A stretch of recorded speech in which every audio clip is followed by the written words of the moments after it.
संध्या दोस्तों, भविष्यवाणी की उलटी गिनती में आपका फिर से स्वागत है। हम लोग एक साथ मिलकर बहुत ही महत्वपूर्ण बाइबल अध्ययनों की एक श्रृंखला से गुजर रहे हैं। देश भर और दुनिया भर से हमारे साथ जुड़ने वाले सभी लोगों का स्वागत है। और यहाँ क्रॉले टेक्सास में हमारे स्थानीय दर्शकों को भी आज रात यहाँ आने के लिए धन्यवाद। मैं आपको आज शाम को मिलने वाले हमारे मुफ्त ऑफर के बारे में बताना चाहता हूँ। ये आश्चर्यजनक तथ्यों में से एक है, दानियेल और प्रकाशित वाक्य की किताबों से संबंधित पत्रिकाएं। और ये हमारा मुफ्त डिजिटल डाउनलोड है। आपको बस इस नंबर पर डैनियल 25 शब्द लिखना है, करमी सैम्सो करंकाट, या आप अपनी स्क्रीन पर दिखाई देने वाले QR कोड को स्कैन कर सकते हैं और आप पत्रिका का डिजिटल डाउनलोड प्राप्त कर सकेंगे। सभी प्रकार की महत्वपूर्ण जानकारी से भरा हुआ, आपको दानियेल और प्रकाशित वाक्य 2 को समझने में मदद करना, विशेष रूप से हमारे समय के लिए बहुत महत्वपूर्ण भविष्यवाणी पुस्तकें। आज शाम का हमारा अध्ययन हम पाठ संख्या 13 पर हैं, और यदि आपके पास पाठ की प्रति नहीं है, आप prophecycountdown.tv वेबसाइट पर जाकर ये डाउनलोड कर सकते हैं और आप आज रात का डाउनलोड कर पाएंगे पाठ। आप आज शाम को वेबसाइट पर 15 विभिन्न भाषाओं में से किसी एक में भी कार्यक्रम देख सकेंगे। भविष्यवाणी उलटी गिनती टीवी। एक बार फिर हमें बहुत खुशी है कि आप आज शाम यहाँ हैं। एक बहुत ही महत्वपूर्ण विषय जिस पर हम आज शाम अध्ययन करेंगे, उस फैसले पर बात करेंगे। ऐसा करने से पहले हम अपने थीम गीत से शुरुआत करेंगे। तो आओ हम एक साथ खड़े हों, हम एक साथ सुंदर सुंदर गाएंगे।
बीती हुई यह शाम हमारे लिए प्रार्थनाएं लेकर आएगी।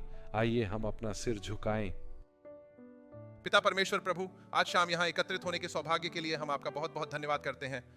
यीशु के नाम के माध्यम से एकत्रित होकर हम अपने हृदय और मन को उसके द्वारा हमारे लिए रखे गए प्रेम के द्वारा खोलने के उच्च अवसर के साथ एकत्रित हुए हैं।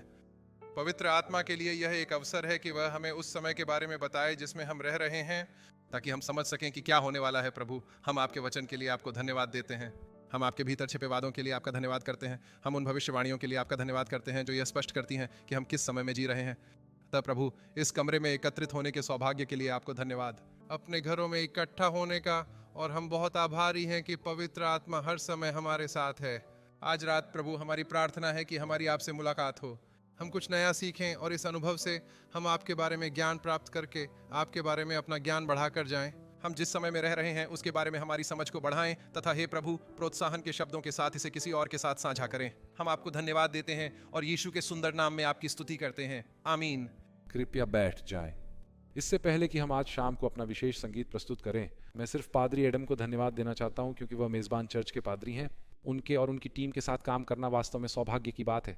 कल्पना कीजिए कि इनमें से कुछ को एक साथ रखने के लिए बहुत अधिक प्रयास की आवश्यकता होती है, तैयारी और पूर्व कार्य और आयोजन, और हम वास्तव में पादरी एडम, आप और आपकी टीम द्वारा किए गए कार्य की सराहना करते हैं। और हमें आनंद मिलता है बच्चों का गाना बजाने वालों का समूह, आनंदमय प्रशंसा बच्चों का गाना बजाने वालों का समूह, जो वास्तव में इस स्थानीय चर्च से हैं। तो वे हमारा विशेष संगीत लेकर आएंगे।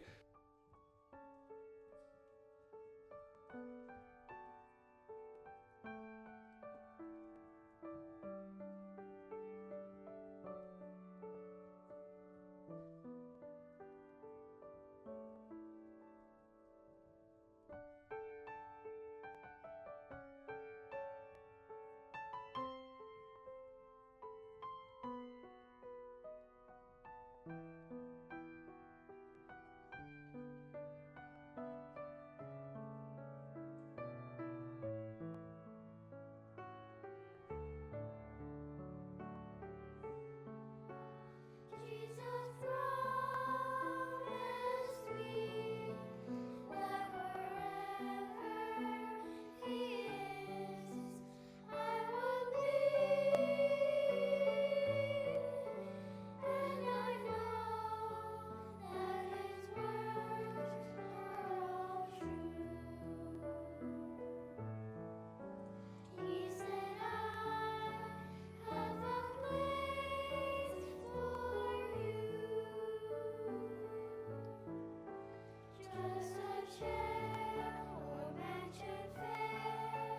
Jesus, I won't care to be near you is all that I need. And I know that His words are all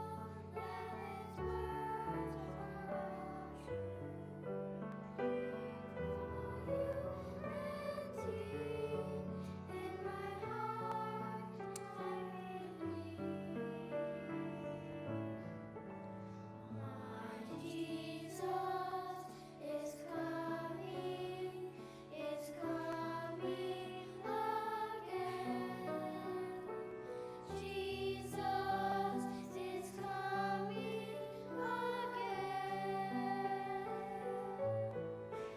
And until forever we'll be together, my Jesus is coming again. Mi Cristo ya viene, Él viene otra vez.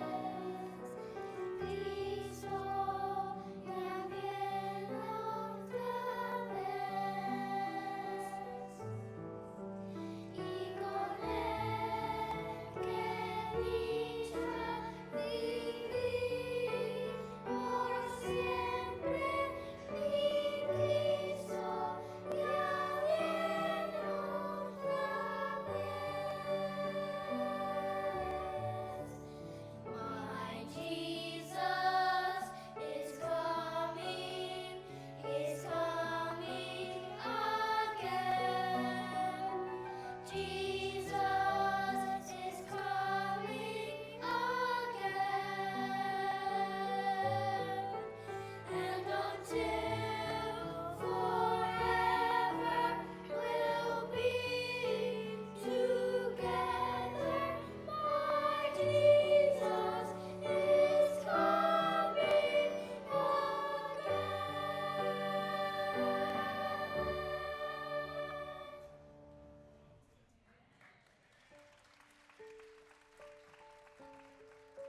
हम बच्चों के आनंददायक गायन मंडली को धन्यवाद देना चाहते हैं जिन्होंने हमें यह सब दिया।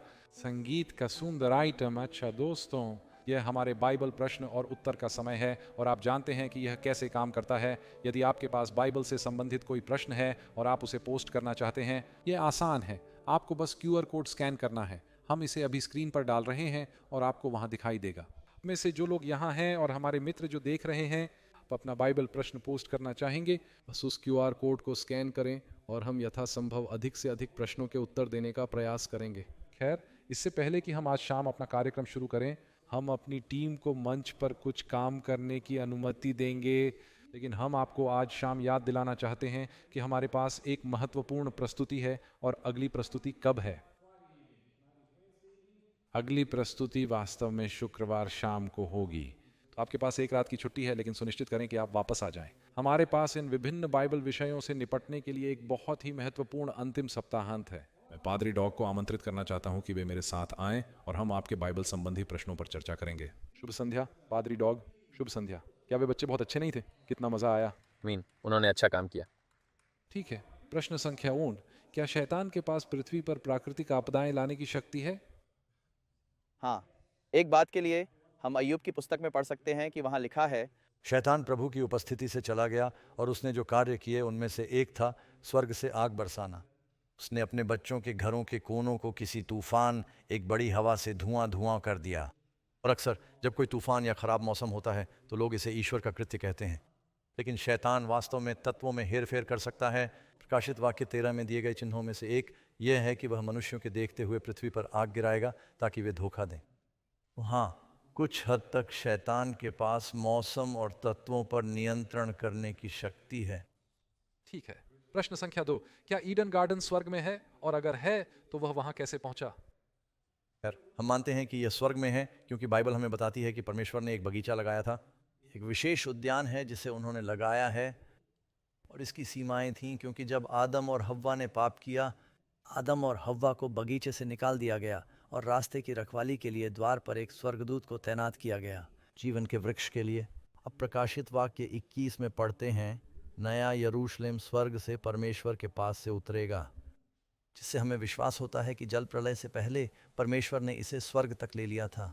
ठीक वैसे ही जैसे यीशु को स्वर्ग में उठा लिया गया था, इसे संरक्षित करने के लिए परमेश्वर के बगीचे का जीर्णोद्धार किया जाएगा। यह नए यरूशलेम का केंद्रीय उद्यान होगा, और इसलिए मुझे लगता है कि उन्होंने इसे संरक्षित करने के लिए बाढ़ से पहले इसे उठाया था, जीवन के वृक्ष के साथ साथ, क्योंकि बाइबल कहती है कि जीवन का वृक्ष नए यरूशलेम में है। और इसलिए अगर परमेश्वर एक शहर को गिरा सकता है तो वह उनके लिए एक बगीचा भी बना सकता है। आमीन, हम यही मानते हैं। ठीक है।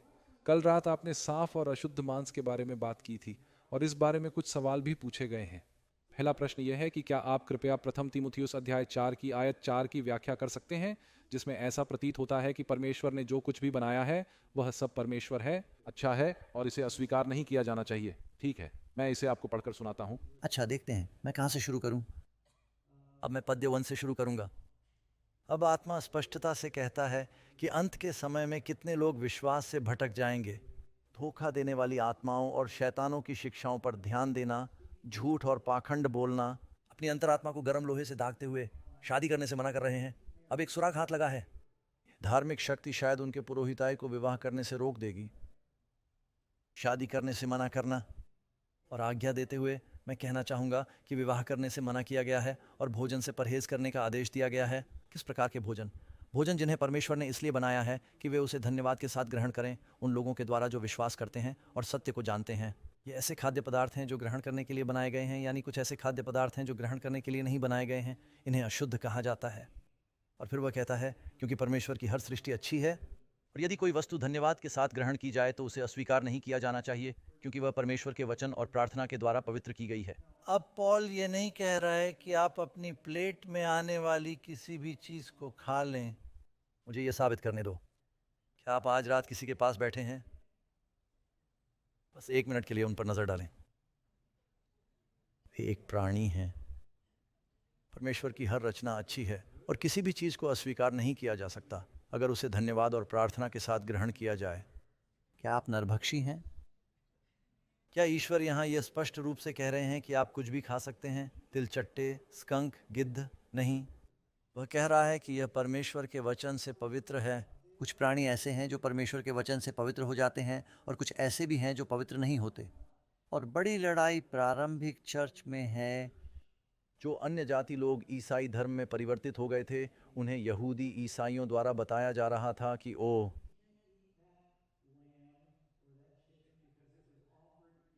अपोलो के मंदिर में बलिदान, और यह अब अशुद्ध है।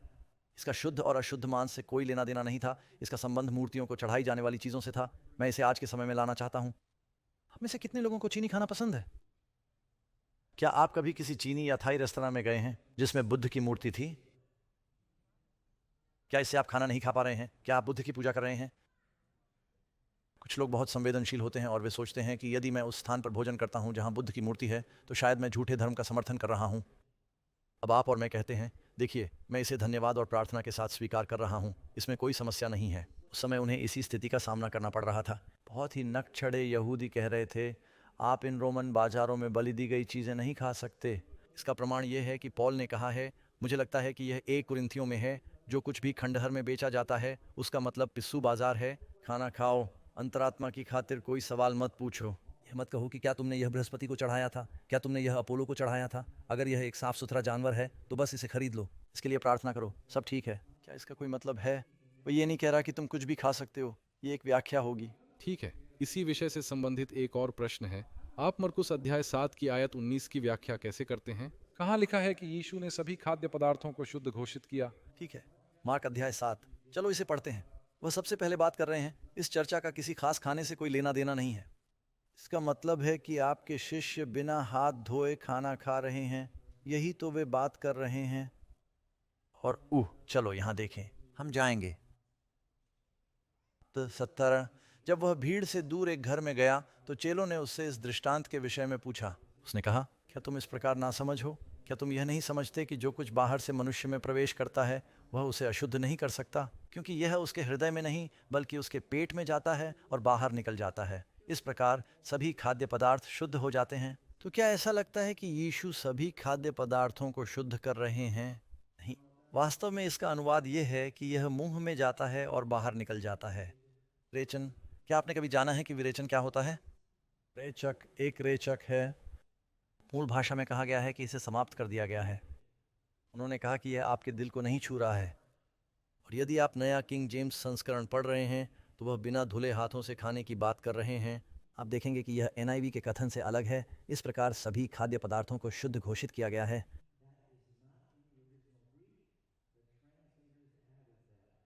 यीशु ने यह नहीं कहा कि तुम कुछ भी खा सकते हो। आपका डॉक्टर आपको यह नहीं बताएगा कि आप कुछ भी खा सकते हैं। आप अपने बच्चों को यह नहीं बताएंगे कि वे कुछ भी खा सकते हैं। वह यहाँ उन हाथों से खाने के बारे में चर्चा कर रहे हैं जिन्हें औपचारिक रूप से धोया नहीं गया था। ठीक है। वैसे माफ करना, हाँ, तुम्हारे मुंह में जाता है वह तुम्हें अशुद्ध नहीं करता, बल्कि जो बाहर निकलता है वह तुम्हें अशुद्ध करता है। यीशु ने यही कहा था। मैं इस श्लोक का प्रयोग उस पादरी के विरुद्ध करता हूँ जिसने मुझसे कहा था, डग, तुम्हें धूम्रपान छोड़ना होगा। मैंने कहा, पादरी जी, मैंने यहीं पढ़ा है, आपके मुंह में जो जाता है वह आपको अशुद्ध नहीं करता, बल्कि जो बाहर आता है वह आपको अशुद्ध करता है। उन्होंने कहा, हाँ, लेकिन जो तुम्हारे मुंह में जा रहा है वह बाहर आने वाली चीज़ को दूषित कर रहा है। और लड़कियों ने मुझे बताया कि जब वे मुझे चूमती थीं तो ऐसा लगता था जैसे वे ऐशट्रे चाट रही हों। उन्होंने कहा कि यह बहुत ही अपवित्र है। अगर आप शराब पीते हैं और कहते हैं, ये मेरे मुंह में जाने वाली चीज़ नहीं है, ये मुझे अपवित्र करती है, लेकिन जो बाहर आता है वह क्या है? जो तुम्हारे मुंह में जाता है वह बाहर आने वाली चीज़ को अशुद्ध कर देता है। क्या यह सही नहीं है? तो आइए हम शास्त्रों का दुरुपयोग करके उनकी वास्तविकता से ज़्यादा कुछ न कहें। ठीक है, एक और सवाल जो हमारे पास है वह भी यूहन्ना का। इसमें लिखा है कि कुछ पादरी पाप क्षमा करने की शक्ति का दावा करते हैं। यूहन्ना अध्याय 20 पद 21 की उनकी समझ के आधार पर क्या आप कृपया समझा सकते हैं? यूहन्ना 20 पद 21, आइए शुरू करते हैं। मुझे यहाँ देखने दो। यीशु ने उनसे कहा, तुम्हें शांति मिले। जैसे पिता ने मुझे भेजा वैसे ही मैं भी तुम्हें भेजता हूँ। और उसने उन पर फूंक मारी और कहा, पवित्र आत्मा ग्रहण करो। और मैं सोचता हूँ कि वे पद 33 के बारे में बात कर रहे हैं। यदि तुम किसी के पाप क्षमा करोगे तो वह क्षमा हो जाएगा, यदि तुम किसी के पाप रख लोगे तो वह रख लिया जाएगा। अब जब यीशु प्रेरितों से कह रहे थे, इनी मीनी मिन्नी मो, ये तुम तय करो, मैं तुम्हें माफ़ कर दूंगा पर माफ़ नहीं करूंगा, मुझे तुम्हारी शक्ल पसंद नहीं, और इनी मी नहीं। वह कह रहे हैं कि सुसमाचार का प्रचार करने से लोगों के पाप क्षमा हो जाएंगे। सुसमाचार का वितरण न करने से लोगों के पाप बरकरार रहते हैं। इस अर्थ में आप और मैं अनंत काल के लिए एक अंतर बना रहे हैं, क्योंकि हम साझा करते हैं मसीह का संदेश। यीशु यह नहीं कह रहे हैं कि प्रेरितों के पास यह अधिकार था कि वे चारों ओर घूम कर कहें, सोचो मैं तुम्हें क्षमा कर दूंगा, मैं तुम्हें क्षमा नहीं करूंगा। ठीक है, एक और सवाल है। बाइबल कहती है कि परमेश्वर ने फिरौन का हृदय कठोर कर दिया। इसका क्या मतलब है? शास्त्रों की तुलना करें तो एक जगह लिखा है, परमेश्वर ने फिरौन का हृदय कठोर कर दिया, ऐसा लिखा है। दूसरी जगह लिखा है, फिरौन ने अपना हृदय कठोर कर लिया। परमेश्वर ने परिस्थितियां भेजी और उन परिस्थितियों ने फिरौन का हृदय कठोर कर दिया। जहाँ कुछ लोग समान परिस्थितियों के कारण विनम्र हो सकते हैं। आप जानते हैं, कुछ लोग कठिन समय से गुजरते हैं और परमेश्वर पर क्रोधित हो जाते हैं और अपना हृदय कठोर कर लेते हैं। वही परिस्थितियां उन्हें नरम बना देती हैं। सूरज मिट्टी पर चमकता है और वह सख्त हो जाती है। वही सूरज मोम पर चमकता है और वह नरम हो जाती है। वही सूरज। बात अलग है। फिरौन का दिल घमंडी था। परमेश्वर ने जो परिस्थितियां भेजी उनमें वह अधिकाधिक अभिमानी और अधिक जिद्दी होता गया। यहाँ तक कि उसके अपने सलाहकार ने भी कहा, क्या तुम्हें दिखाई नहीं दे रहा कि यह ईश्वर की उंगली है? लोगों को जाने दो, खुद को नम्र करो। लेकिन वह घमंडी और जिद्दी था। इसलिए जब उसने कहा कि मैं उसका हृदय कठोर कर रहा हूँ, तो उसका मतलब था कि मैं परिस्थितियां भेजूंगा और आप देखेंगे कि वो वास्तव में कैसा है। ठीक है, हमारा एक और सवाल है। प्रकाशित वाक्य अध्याय 16 पद 12 में कहा गया है, पूर्व के राजाओं का मार्ग तैयार करने के लिए फरात नदी का पानी सुखाया जा रहा है। इसका क्या मतलब है? हाँ, जब इज़राइल के लोग बेबीलोन में थे, उन्हें बेबीलोन से घर लौटने के लिए उस पर फारसियों का विजय प्राप्त करना आवश्यक था।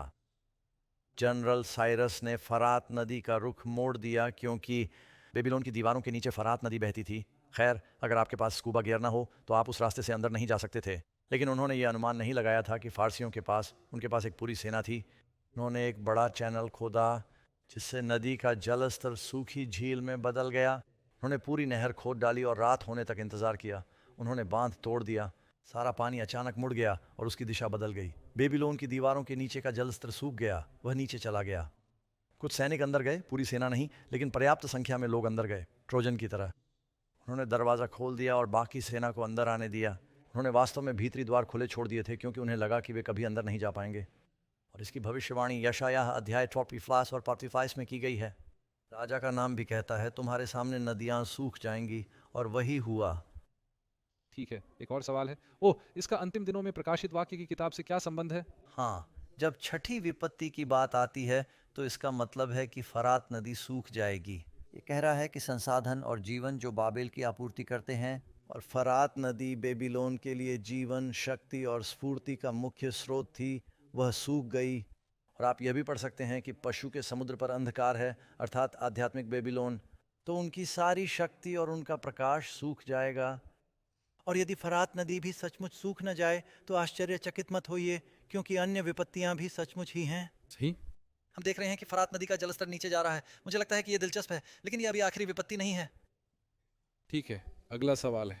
बाइबल कहती है कि अगर हम अपने पापों को स्वीकार करें तो वे क्षमा कर दिए जाएंगे, लेकिन अगर मुझे अपने के पाप याद ही न रहें तो क्या होगा, इसलिए मैं उन्हें स्वीकार भी ना कर सकूं? खैर, इसकी चिंता मत करो। मुझे लगता है कि मार्क ट्वेन ने ही कहा था कि बाइबल के रहस्यों ने मेरी रातों की नींद नहीं उड़ाई, बल्कि मुझे पता है कि मुझे क्या अच्छा करना चाहिए, इसीलिए मैंने ऐसा किया। जो बात आपको याद नहीं है उसकी चिंता मत कीजिए।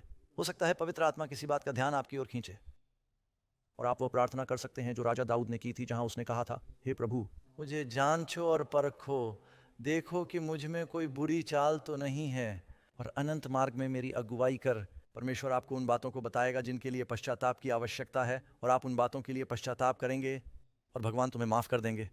आप 10 आज्ञाओं जैसी एक सूची बना सकते हैं और बस 10 आज्ञाओं को पढ़ें और कहें, हे प्रभु, मैं इन सभी बातों का दोषी हूँ। संक्षेप में बताएं, मैंने झूठ बोला है, मैंने चोरी की है, मेरे मन में अशुद्ध विचार आए हैं, या जो भी हो। और फिर कहो, हे ईश्वर, मेरे पापों को क्षमा कर। तुम्हें हर पाप याद रखने की ज़रूरत नहीं है, क्योंकि यहाँ कोई भी याद नहीं रख सकता। बस श्रेणियों को स्वीकार करें। ठीक है। खैर, मुझे लगता है कि आज शाम के हमारे बाइबल संबंधी प्रश्न यहीं समाप्त होते हैं। हम आपको फिर से याद दिलाना चाहते हैं कि हमारा अगला कार्यक्रम शुक्रवार शाम को होगा, और हम आपके बाइबल संबंधी प्रश्न लेंगे। बस QR कोड स्कैन करें और आप अपना बाइबल संबंधी प्रश्न टाइप कर सकते हैं। मुझे लगता है कि हम उस QR कोड को स्क्रीन पर एक बार और दिखाएंगे। आप अपना फ़ोन निकालिए और उसे स्कैन कर लीजिए। बेशक हम ज़्यादा से ज़्यादा सवालों के जवाब देने की कोशिश करेंगे। इस समय शाइना ऐश और जैकी ज्वेल एक खूबसूरत वस्तु लेकर आ रहे हैं जिसका नाम है lamb of God.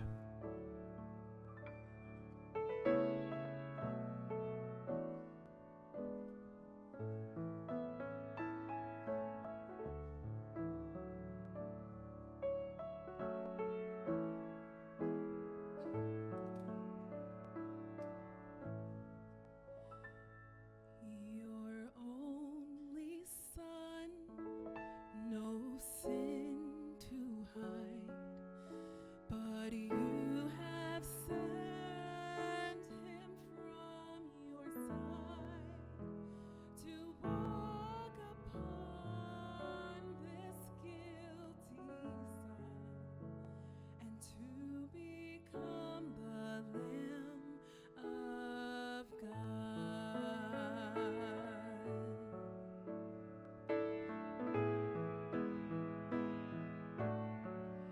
Your gift of love they crucified. They laughed and scorned him as he died.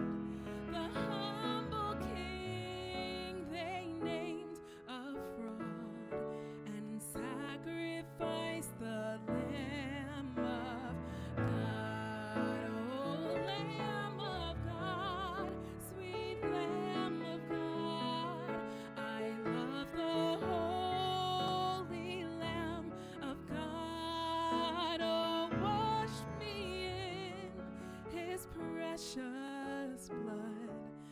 Jesus Christ, the Lamb of God.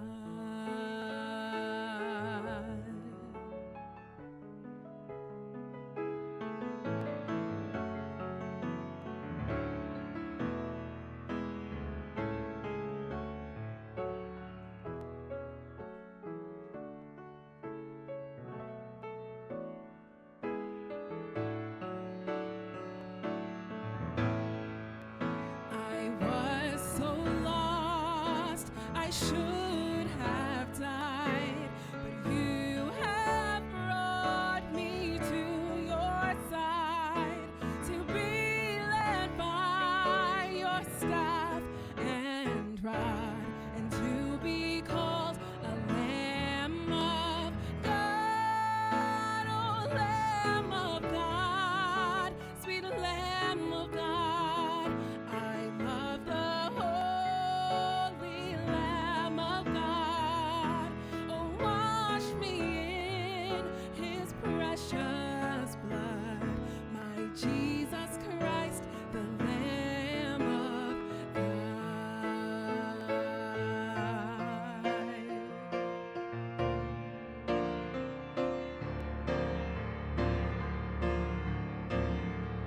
Oh, Lamb of God, sweet Lamb of God, I love the holy Lamb of God. Oh, wash me in his precious blood, my Jesus Christ, the Lamb of God. My Jesus Christ, the Lamb of God.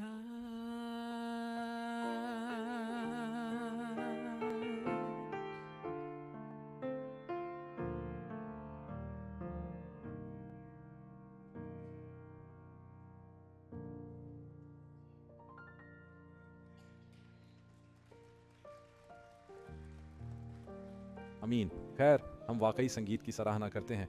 Shaina और जैकी ने अपने उपहारों का उपयोग करके बहुत से लोगों को आशीर्वाद दिया। संगीत के लिए धन्यवाद। आज रात हमारी प्रस्तुति एक महत्वपूर्ण विषय पर है। इसका पाठ संख्या 13 है, जिसका शीर्षक है बाइबल की सबसे लंबी भविष्यवाणी को समझना। आज शाम हम दानियेल की किताब के केंद्र में दी गई एक दिलचस्प भविष्यवाणी पर गौर करेंगे और ये हमारे समय से कैसे संबंधित है। इसके अलावा जो लोग हमारी निःशुल्क पेशकश देख रहे हैं, उन्हें याद दिलाना चाहता हूं कि हमारे पास दानियेल और प्रकाशित वाक्य नामक एक पत्रिका है। आप में से जो लोग देख रहे हैं, यदि आप पत्रिका का डिजिटल डाउनलोड प्राप्त करना चाहते हैं, बस अपनी स्क्रीन पर दिखाई देने वाले QR कोड को स्कैन करें या आप नंबर पर कोड 25 भेज सकते हैं। 30544 आप पत्रिका की डिजिटल प्रति प्राप्त कर सकेंगे। अब जैसा कि बताया गया है, यह दानियेल और प्रकाशित वाक्य दोनों पुस्तकों की सभी प्रमुख भविष्यवाणियों का सारांश है। यदि आप यह देखना चाहते हैं कि क्या अलग है, तो यह एक महान संसाधन है। अंत समय की घटनाएं अभी भी घटित होनी है। मसीह के दूसरे आगमन से पहले यह सब इस पत्रिका में सूचीबद्ध है, तो कृपया इसका लाभ उठाए। हमेशा ये मत बताइए, लेकिन आज रात अगर आप उस QR कोड को स्कैन कर देंगे तो हम आपको ये दे देंगे। अगर आपके पास ये पाठ नहीं है तो इसे पाना आसान है। बस वेबसाइट पर जाएं, prophecycountdown.tv पर जाएं और आप पाठ संख्या 13 डाउनलोड कर सकते हैं। यह वह पाठ संख्या 1 है जिसका हम आज रात अध्ययन करने वाले हैं। इसके अलावा यदि आप वेबसाइट पर हैं तो आप देखेंगे कि हम इन कार्यक्रमों का अनुवाद 15 भाषाओं में कर रहे हैं। यदि आप कार्यक्रम को किसी अन्य भाषा में सुनना या देखना चाहें तो आप ऐसा कर सकते हैं। और वे कहते हैं कि इसमें 3 से 5 सेकंड की देरी होती है। शक हम ऐसा करने के लिए AI का उपयोग कर रहे हैं और हर समय बेहतर होते जा रहे हैं। और दोस्तों, वे वास्तव में विभिन्न भाषाओं में देखना पसंद करते हैं। हमारे पास अंतर्राष्ट्रीय दर्शक वर्ग है, इसीलिए दुनिया भर से लोग हमारे साथ जुड़ रहे हैं। हो सकता है कि समय क्षेत्र के कारण वे इसे लाइव न देख पाएं, लेकिन जब यह उस समय क्षेत्र में उनके लिए प्रासंगिक होगा तब वे इसे देखेंगे। इसीलिए हम इन भाषाओं में अनुवाद कर रहे हैं। तो आज शाम मुझे उम्मीद है कि आप तैयार होंगे। सबसे लंबी भविष्यवाणी का अर्थ निकालना, यही हमारा अध्ययन है।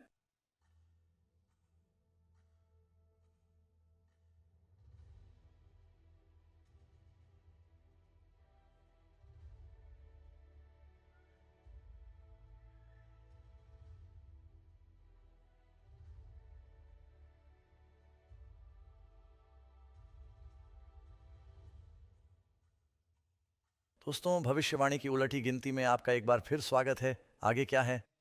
और हम आप सभी को पूरे सप्ताह इतनी निष्ठा से यहाँ आते देखकर बहुत आभारी हैं। हम क्रॉले टेक्सास में रहते हैं और हमने बहुत सारे प्यारे दोस्त बनाए हैं।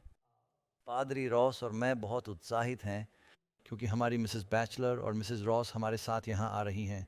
वे कैलिफोर्निया से आई हैं। आप खड़े क्यों नहीं होते? क्रेन और रूथ यहाँ किनारे पर हैं और इसलिए यदि आप अंत में हमारी आंखों में थोड़ी सी चमक देखते हैं, यही इसका एक कारण है।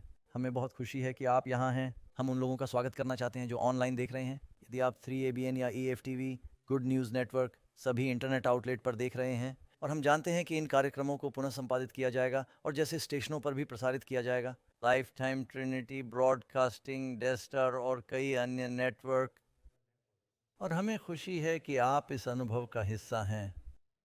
अब आज रात की प्रस्तुति, हम बाइबल की सबसे लंबी भविष्यवाणी को समझने का प्रयास कर रहे हैं। हम इस बारे में बात करने वाले हैं। कुछ भविष्यवाणियाँ आपको दानियेल अध्याय 8 और 9 में मिलती हैं।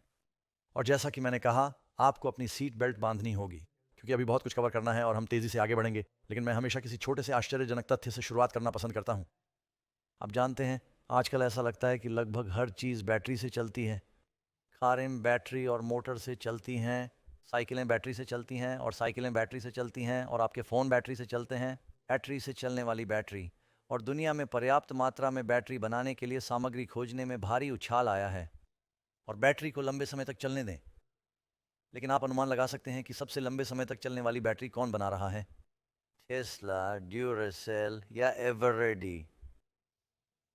इनमें से कोई भी नहीं। सबसे लंबे समय तक चलने वाली बैटरी ऑक्सफोर्ड इलेक्ट्रिक बेल की है। ऑक्सफोर्ड इंग्लैंड में है और इसे 1840 में बनाया गया था।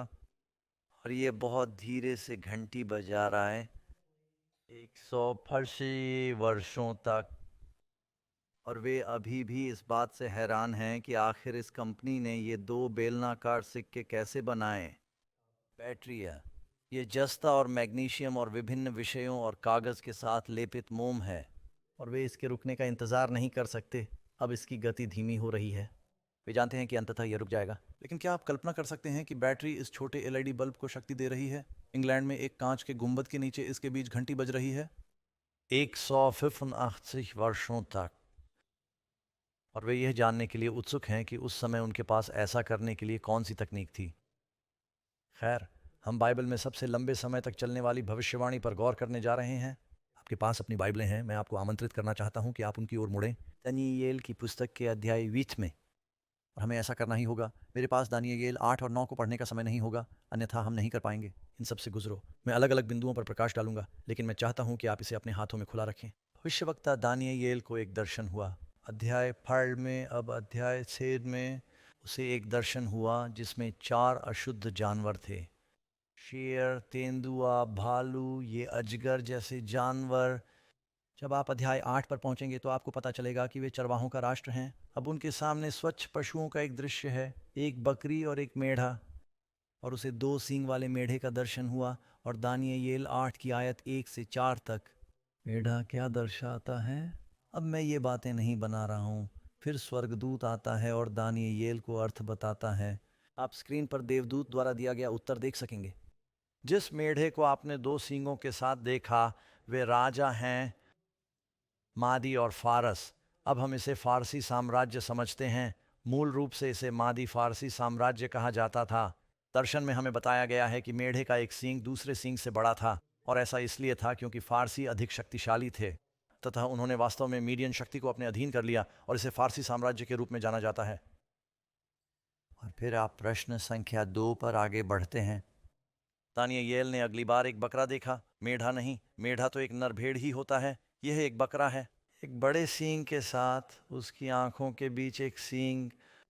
और यह बकरा गुस्से से मेढ़े पर हमला करता है, उसके सींग तोड़ देता है और उसे टुकड़े टुकड़े कर देता है। ये बकरी शक्ति कौन है? फरिश्ता हमें क्या बताता है? दानियेल अध्याय 8 पद 21 और 22। नर बकरी का राज्य है क्रीस। याद कीजिए, जब हमने प्रकाशित वाक्य में जानवरों के बारे में बात की थी तो हमने सीखा था कि जानवर राज्यों के बारे में बात कर रहे हैं। और यहाँ इसका एक उदाहरण है। और उसकी आंखों के बीच जो बड़ा सींग है वह क्या है? पहला राजा।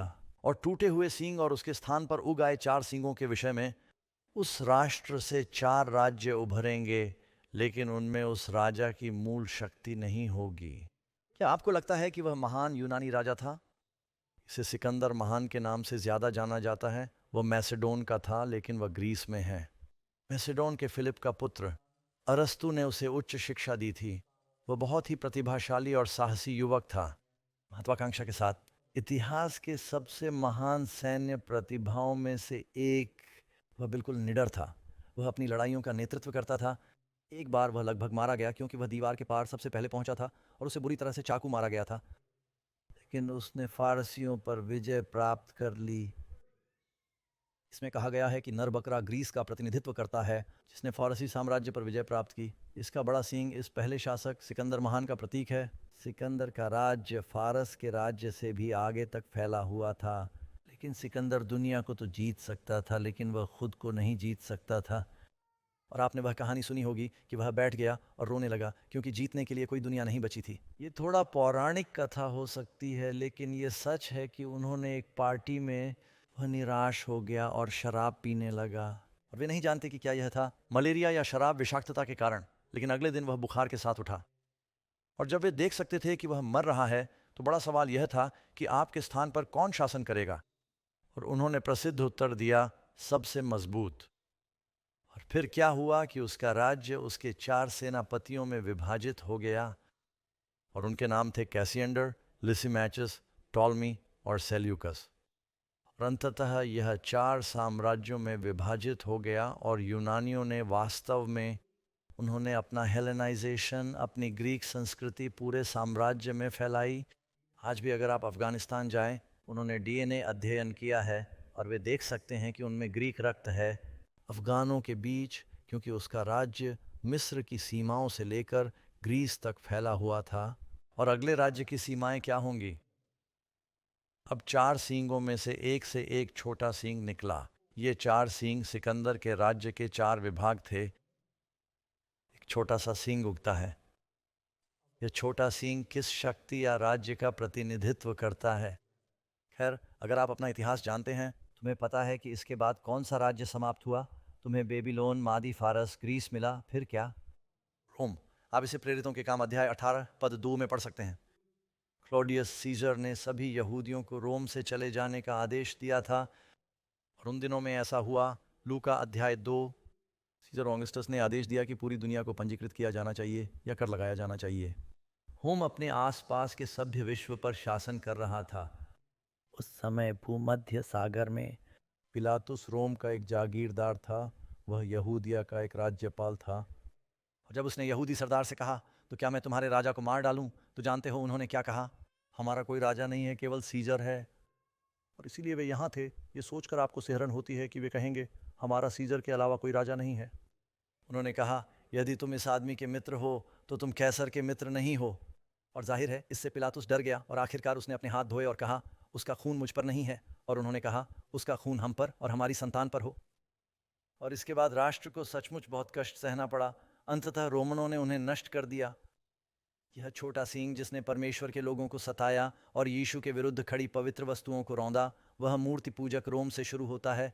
रोम पर कैसर का शासन था। जब रोम अंततः विघटित और बिखरने लगा, तो हमने जाना कि उसके स्थान पर पोप का रोम स्थापित हो गया। उस दौरान यह वह शक्ति है जो ग्रीस के बाद आई, और पापल रोम ने मूर्ति पूजक रोम का अनुसरण किया। ये रोम के समय की बात है जब ईसा मसीह का जन्म हुआ था। ये रोमन तलवारें थीं जिनसे बेथलेहम में बच्चों की हत्या हुई थी, और यह एक रोमन भाला था जो यीशु के पंजर में चुभ गई थी, और रोमन लोहे की कीलें जो उसके हाथों में घुस गई थीं। उस समय रोम साम्राज्य शासन कर रहा था, लगभग जनवरी से लेकर अप्रैल तक। वे किसी एक निर्णायक लड़ाई में नहीं हारे, वे अंदर से ही बिखर गए। 4 नंबर। इसके बाद डैनियल को बताया गया कि इस छोटे सींग की शक्ति बढ़ती जाती है, और यह पवित्र स्थान को अपवित्र कर देगा। इसे साफ होने में कितना समय लगेगा? ये अब बाइबल पर चलते हैं, क्योंकि मैं आपको बाइबल से ये पढ़कर सुनाना चाहता हूँ। दानियेल अध्याय 8। और अगर आप दानियेल की किताब के अध्याय 8 को देखें, तो आप यह पूरी भविष्यवाणी यहाँ पढ़ सकते हैं। और मैं श्लोक 2 से शुरू करूँगा। छोटे सींग की शक्ति की बात करें तो अपराध के कारण दैनिक बलिदान का विरोध करने के लिए एक सेना को सींग पर सौंप दिया गया था और उसने सत्य को जमीन पर गिरा दिया। उसने यह सब किया, उसने अभ्यास किया और वह समृद्ध हुआ। तभी मैंने एक पवित्र शब्द सुना। इस स्वर्गदूत दानियेल के सामने इस दर्शन का अभिनय कर रहे थे। मैंने एक पवित्र व्यक्ति को बोलते सुना और दूसरे पवित्र व्यक्ति ने उस व्यक्ति से जो बोल रहा था कहा, दैनिक बलिदान से संबंधित दर्शन कब तक रहेगा? और उजाड़ने का अपराध और पवित्र स्थान और सेना दोनों को रौंदने के लिए दे दिया जाना। और उसने मुझसे कहा, दिनों तक ऐसा करने से पवित्र स्थान शुद्ध हो जाएगा।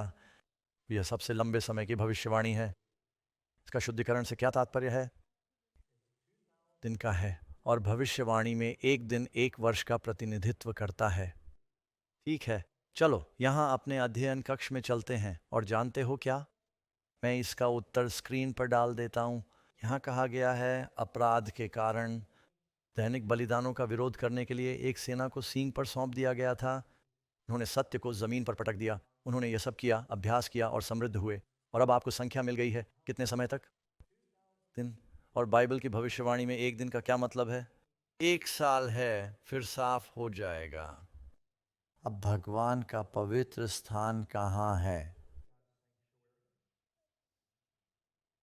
बाइबल हमें बताती है कि 97 में यहूदी मंदिर नष्ट कर दिया गया था। अतः यदि हम रोमन युग और उसके बाद घटित होने वाली किसी घटना पर विचार कर रहे हैं, परमेश्वर के पास अभी भी 2 पवित्र स्थान हैं। आपने इब्रानियों में पढ़ा, यीशु हमारे महायाजक हैं, सही कहा ना? और पृथ्वी पर पवित्र स्थान को परमेश्वर के पवित्र स्थान अर्थात स्वर्ग में उसके निवास स्थान के अनुरूप बनाया गया था। लेकिन फिर बाइबल हमें बताती है कि मसीह ने कहा, इस हाथ से बने मंदिर को नष्ट कर दो और मैं एक और बिना हाथों वाला मंदिर बनाऊंगा। पृथ्वी पर भी परमेश्वर का एक पवित्र स्थान है। उस छोटे सींग से क्या समस्या पैदा हुई? वह जमीन पर क्या फेंकता था? सत्य को नीचे गिरा दिया जाएगा। परमेश्वर के बारे में सच्चाई, यीशु ने कहा कि वह हमें यह दिखाने आया है कि पिता कैसा है। उद्धार के बारे में सत्य है और बाइबल की कई सच्चाइयों को धता बता दिया गया। अंधकार युग के दौरान हमने पाया कि ईसाई धर्म एक बड़े धर्म त्याग से गुजरा था। पौलुस ने कहा, मैं जानता हूं कि मेरे जाने के बाद फाड़ने वाले भेड़िए आएंगे और झुंड को न छोड़ेंगे। तुम्हारे ही बीच में से भी धोखेबाज उठ खड़े होंगे ताकि चेलों को अपने पीछे खींच लें, और इससे सत्य भ्रष्ट हो जाएगा। और ऐसा हुआ। अब अंधकार युग के दौरान हमने जाना कि रोम में चर्च ने बहुत सी ईसाई सच्चाइयों का त्याग करना शुरू कर दिया। समझौता। और उन्होंने कहा, ठीक है, अगर हम बुत प्रस्तों के साथ कुछ समझौते कर लें तो हम उन्हें अपने साथ ले आएंगे। वैसे मुझे लगता है कि चर्च आज भी वही गलती कर रहा है। बहुत से पादरी किसी भी कीमत पर चर्च का विस्तार करना चाहते हैं, तो वे समुदाय में एक सर्वेक्षण करते हैं और पूछते हैं, आप चर्च में क्या चाहते हैं? और वे कहते हैं, ठीक है, हम अपने पहनावे में अधिक सहज होना चाहेंगे, हमें बेहतर, तेज़, ज़्यादा आधुनिक संगीत चाहिए, हम कॉफ़ी और डोनट्स लेना चाहेंगे लॉबी में, हम ये चाहते हैं और हम वह चाहते हैं। और इसलिए बहुत सारे चर्च लोगों की इच्छा के आधार पर अपने चर्च का विस्तार करने की कोशिश कर रहे हैं। ठीक है, क्या हमें ईसाई धर्म का प्रचार इसी तरह करना चाहिए? या क्या यीशु कहते हैं कि हम लोगों से कहें कि अपने आप को त्याग दो, अपना क्रूस उठा लो, मेरे पीछे आओ?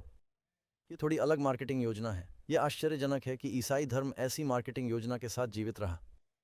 लेकिन उन दिनों में प्रारंभिक चर्च के बाद उन्होंने कहा, आप जानते हैं, अगर हम इतने रूढ़िवादी ना हो तो चर्च में और भी ज़्यादा मूर्ति पूजक आ जाएंगे। अगर हम उन पर इतना सख्त ना हो, उन्हें अपनी मूर्तियाँ रखने दीजिए। और उन्होंने बहुत सारे समायोजन किए। अब मैं आपको एक सूची देने जा रहा हूँ और आप इसमें से कुछ को स्क्रीन पर देखेंगे। कुछ क्षेत्र जहाँ प्रोटेस्टेंट नेताओं ने अब बात की, मैंने आपको बताया कि मैं बात करने वाला हूँ कैथोलिक धर्म द्वारा किए गए कुछ समझौतों के बारे में। शुक्रवार की रात को प्रोटेस्टेंट चर्चों में किए गए समझौतों के बारे में बात करूंगा। इसलिए मैं उम्मीद कर रहा हूं कि इस कार्यक्रम के समाप्त होने से पहले मैं सभी को नाराज कर दूंगा, लेकिन मैं आपको बताना चाहता हूं कि बाइबल क्या कहती है और मैं स्पष्ट कहूंगा। बाइबल कहती है कि हमें मूर्तियों के आगे झुकना नहीं चाहिए। यह शद्रक में शेत की 10 आज्ञाओं में से एक है। अबेदनगो किसी मूर्ति के आगे झुकना नहीं चाहता था। वे आग की भट्टी में गए। वे परमेश्वर के लिए खड़े हुए और यीशु उनके साथ भट्टी में गए। आमीन, क्योंकि वे उस आज्ञा के लिए खड़े हुए थे। अंतिम दिनों में क्या होगा? जो लोग पशु और उसकी प्रतिमा की पूजा नहीं करते उन्हें मार दिया जाना चाहिए। लेकिन कैथोलिक चर्च का कहना है कि झुकना ठीक है छवियों के लिए। बाइबल कहती है कि यीशु को छोड़कर सभी ने पाप किया है। कैथोलिक चर्च का कहना है कि मैरी पापरहित थी। बाइबल कहती है कि यीशु ही परमेश्वर और मनुष्य के बीच एकमात्र मध्यस्थ है। प्रथम तीमुथियुस 2:4। कैथोलिक चर्च का कहना है कि मैरी एक हास्य कलाकार है। हम यीशु से प्रार्थना करते हैं, वह बहुत व्यस्त है, लेकिन हम उसकी माँ से बात कर सकते हैं। बाइबल सिखाती है कि मसीह ने एक बार क्रूस पर अपना बलिदान दिया। लेकिन कैथोलिक धर्म के भीतर, और मैं कैथोलिक स्कूल और कैथोलिक चर्च में जाता था, वे हर बार कहते हैं कि पुजारी है जो मांस पुनः अर्पित कर रहा है और पुजारी मध्यस्थ है। बाइबल सिखाती है कि सभी ईसाई संत हैं और हम राजाओं और पुजारियों का राष्ट्र हैं। रोमन कैथोलिक धर्म में यह इफिसियों 1 और 1 पतरस 2:9 है। कैथोलिक चर्च का कहना है कि संत और पुजारी एक विशेष वर्ग हैं और चर्च के भीतर एक पदानुक्रम है। बाइबल सिखाती है कि हमें किसी भी धार्मिक व्यक्ति को नेता पिता, यीशु ने कहा किसी को पिता मत कहो, स्वर्ग में तुम्हारा एक पिता है। इसका मतलब यह नहीं कि तुम अपने पिता को डैडी नहीं कह सकते। ये आध्यात्मिक नेताओं के बारे में बात कर रहा है। लेकिन हम पहले से ही जानते हैं कि कैथोलिक पादरियों और पोप को फादर या पिता कहा जाता है। बाइबल सिखाती है कि अन्य जातियों की तरह व्यर्थ में प्रार्थना नहीं करनी चाहिए। फिर भी यदि तुम पुजारी के सामने अपने पाप स्वीकार करोगे तो पुजारी कहेगा सेनो हेल मैरी या 4 आवर फादर्स कहें या जो भी हो, इन प्रार्थनाओं को दोहराना है, व्यर्थ दोहराओ। बाइबल हमें सिखाती है कि हम अपने पापों को परमेश्वर के सामने केवल परमेश्वर के लिए स्वीकार करें। पाप क्षमा कर सकता है। यशायाह 3:3 की चीज़ों, लूका 5:24। अब क्या आप जानते हैं कि क्या हुआ? अंधकार युग के दौरान सत्य, और मैं बात नहीं कर रहा हूँ, मेरा मतलब है मैं और क्या कहूँ, यातना स्थल के बारे में, और बपतिस्मा समझौता किया गया था और मोक्ष एक उपहार है और वहाँ बहुत सारे क्षेत्र हैं जहाँ चीज़ें बदल गईं।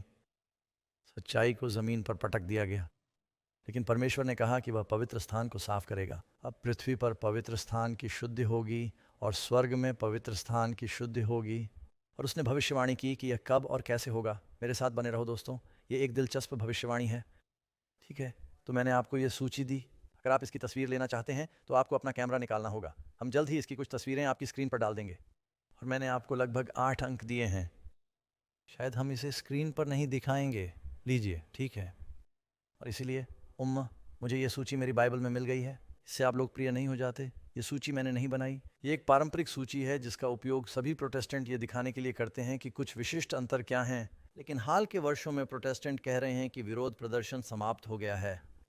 ये नहीं कह रहे हैं कि विरोध प्रदर्शन खत्म हो गया है क्योंकि कैथोलिकों ने अपना धर्मशास्त्र बदल दिया है। उन्होंने ऐसा नहीं किया है। वे बस यही कह रहे हैं कि बेहतर होगा कि हम सब एक दूसरे से प्रेम करें और सैद्धांतिक मतभेदों की चिंता न करें। यीशु ने प्रार्थना की कि हम एक हो जाएं, परंतु उसने कहा सच्चाई से एक हो जाओ। हमें एकता की खातिर सच्चाई की बलि नहीं चढ़ानी चाहिए। मैं ये बात फिर से कहूँगा, हमें एकता की खातिर सत्य का त्याग नहीं करना चाहिए, क्योंकि तब न तो एकता बचेगी और न ही सत्य। ठीक है। संख्या 5। जब दानियेल ने इस छोटे सींग वाली शक्ति से आने वाले उत्पीड़न को देखा तो उसकी क्या प्रतिक्रिया थी? इसने परमेश्वर के लोगों को सताया और सत्य को मिट्टी में मिला दिया। अब दानियेल बूढ़ा हो चुका है जब उसे यह दर्शन हुआ। इसमें बताया गया है कि मैं डैनियल बेहोश हो गया था, वह यह सब समझ ही नहीं पाया। उसने बहुत स्पष्टता से देखा कि कलीसिया को क्या क्या सहना पड़ेगा। परमेश्वर के लोग, यहूदी और अन्य जाति दोनों। कहते हैं मैं बेहोश हो गया। मैं यह दृश्य देखकर चकित था, लेकिन किसी को भी यह बात समझ नहीं आई। बेशक अपने नज़रिए से वह कैसे समझ पाता? ईसा से 700 वर्ष पूर्व या 500 वर्ष पूर्व। तो आप दानियेल अध्याय 9 पर जाएं। परमेश्वर हमें अंधकार में नहीं छोड़ेगा। एक दिन जहां प्रभु 1000 साल का है, वह हमारा परमेश्वर है। ठीक है डैनियल, मैं तुम्हें कुछ साल बताऊंगा, मैं बाद में आकर इसे समझाऊंगा। अगले अध्याय में स्वर्गदूत भविष्यवाणी पूरी करने के लिए वापस आता है। दृष्टि में अतिरिक्त समय अवधि कितनी लंबी थी? ठीक है, अपनी बाइबलों के पास जाओ और दानियेल अध्याय 9 पर जाए। और दानियेल अध्याय 9, यदि किसी अन्य कारण से नहीं, आपको अध्याय 9 में दानियेल द्वारा दी गई प्रार्थना पढ़नी चाहिए। ये बाइबल की सबसे सुंदर प्रार्थनाओं में से एक है। फरिश्ता उसके पास वापस आता है उसकी प्रार्थना के दौरान। आप यहाँ देख सकते हैं, मैं यहाँ देखूंगा। श्लोक बेनती दानियेल 9। वह प्रार्थना कर रहा है, वह अपना पाप स्वीकार कर रहा है, परमेश्वर के लोगों के पाप। दानियेल वे 70 साल से बेबीलोन में हैं। दानियेल कहता है मैं यिर्मयाह की भविष्यवाणियाँ पढ़ रहा हूँ। समय पूरा हो गया है, 66 साल हो गए हैं। हम कब वापस अपने वतन जाएंगे? हे परमेश्वर, क्या तू अपने लोगों को माफ़ करेगा? मसीहा कब आ रहा है? क्या यही उसकी प्रार्थना का हृदय है? परमेश्वर द्वारा यहूदी राष्ट्र को बुलाने का मुख्य उद्देश्य उन्हें सत्य के संरक्षक बनना था। पौल कहते हैं कि वे सत्य के वचनों के संरक्षक थे और उन्हें मसीहा को दुनिया के सामने प्रस्तुत करना था। मसीहा केवल यहूदियों के लिए नहीं था, उद्धारकर्ता पूरी दुनिया के लिए था। क्या आप आमीन कह सकते हैं? और इसलिए यहूदियों को यह महान विशेषाधिकार और जिम्मेदारी प्राप्त थी और उन्होंने सचमुच ऐसा ही किया। उन्होंने धर्म ग्रंथों को संभाल कर रखा और पिंतेकुस्त के दिन शिष्यों ने मसीहा को दुनिया के सामने प्रस्तुत किया और इसे पूरे रोमन साम्राज्य में धर्मनिष्ठ यहूदियों ने अपनाया और उन्होंने सचमुच उस समय अपना सबसे बड़ा उद्देश्य पूरा किया। इसलिए दानियेल प्रार्थना कर रहा है, पद 20 पर जाए। जब मैं बातें करता और प्रार्थना करता और अपने पाप और अपनी प्रजा इज़राइल के पाप को मानता था और मैं अपने परमेश्वर यहोवा के सम्मुख अपनी प्रार्थना प्रस्तुत करता हूँ, क्योंकि पवित्र पर्वत का अर्थ है राज्य, अर्थात मेरे परमेश्वर का राष्ट्र। हाँ, जब मैं प्रार्थना में बोल रहा था तो गैब्रियल नामक व्यक्ति, जो एक स्वर्गदूत है जिसे मैंने आरंभ में दर्शन में देखा था, प्रकट हुआ। अध्याय फड़ है, तेजी से उड़ने के लिए प्रेरित होना, ये कहना कम होगा। वो लगभग उसी समय मेरे पास पहुंचा। उसने मुझे संध्या भेंट के विषय में बताया और मुझसे बातें की। फिर उसने कहा, हे दानियेल, मैं तुझे ज्ञान देने आया हूँ, तू क्या समझता है? अध्याय 8। वे कहते हैं, कोई समझ नहीं पाया। अब वे अध्याय 8 का दर्शन पूरा कर रहे हैं। मैं तुम्हें समझने का कौशल देने आया हूँ। आपकी प्रार्थना की शुरुआत में आदेश जारी किया गया था और मैं आपको यह बताने आया हूँ कि गैब्रियल स्वर्ग से पृथ्वी तक बिना गति के पहुँचता है। ध्वनि या प्रकाश की गति नहीं, बल्कि स्वर्गदूतों की गति। क्या आप विचार की गति चाहेंगे? वह बहुत जल्दी चला गया है। तुम्हारी प्रार्थना के आरंभ में ही आज्ञा निकल गई थी और मैं तुम्हें बताने आया हूँ, क्योंकि तुम बहुत प्रिय हो। इसलिए इस विषय पर विचार करें और दर्शन को समझें। आप देखें और समझें कि हमने अध्याय 8 में क्या शुरू किया था।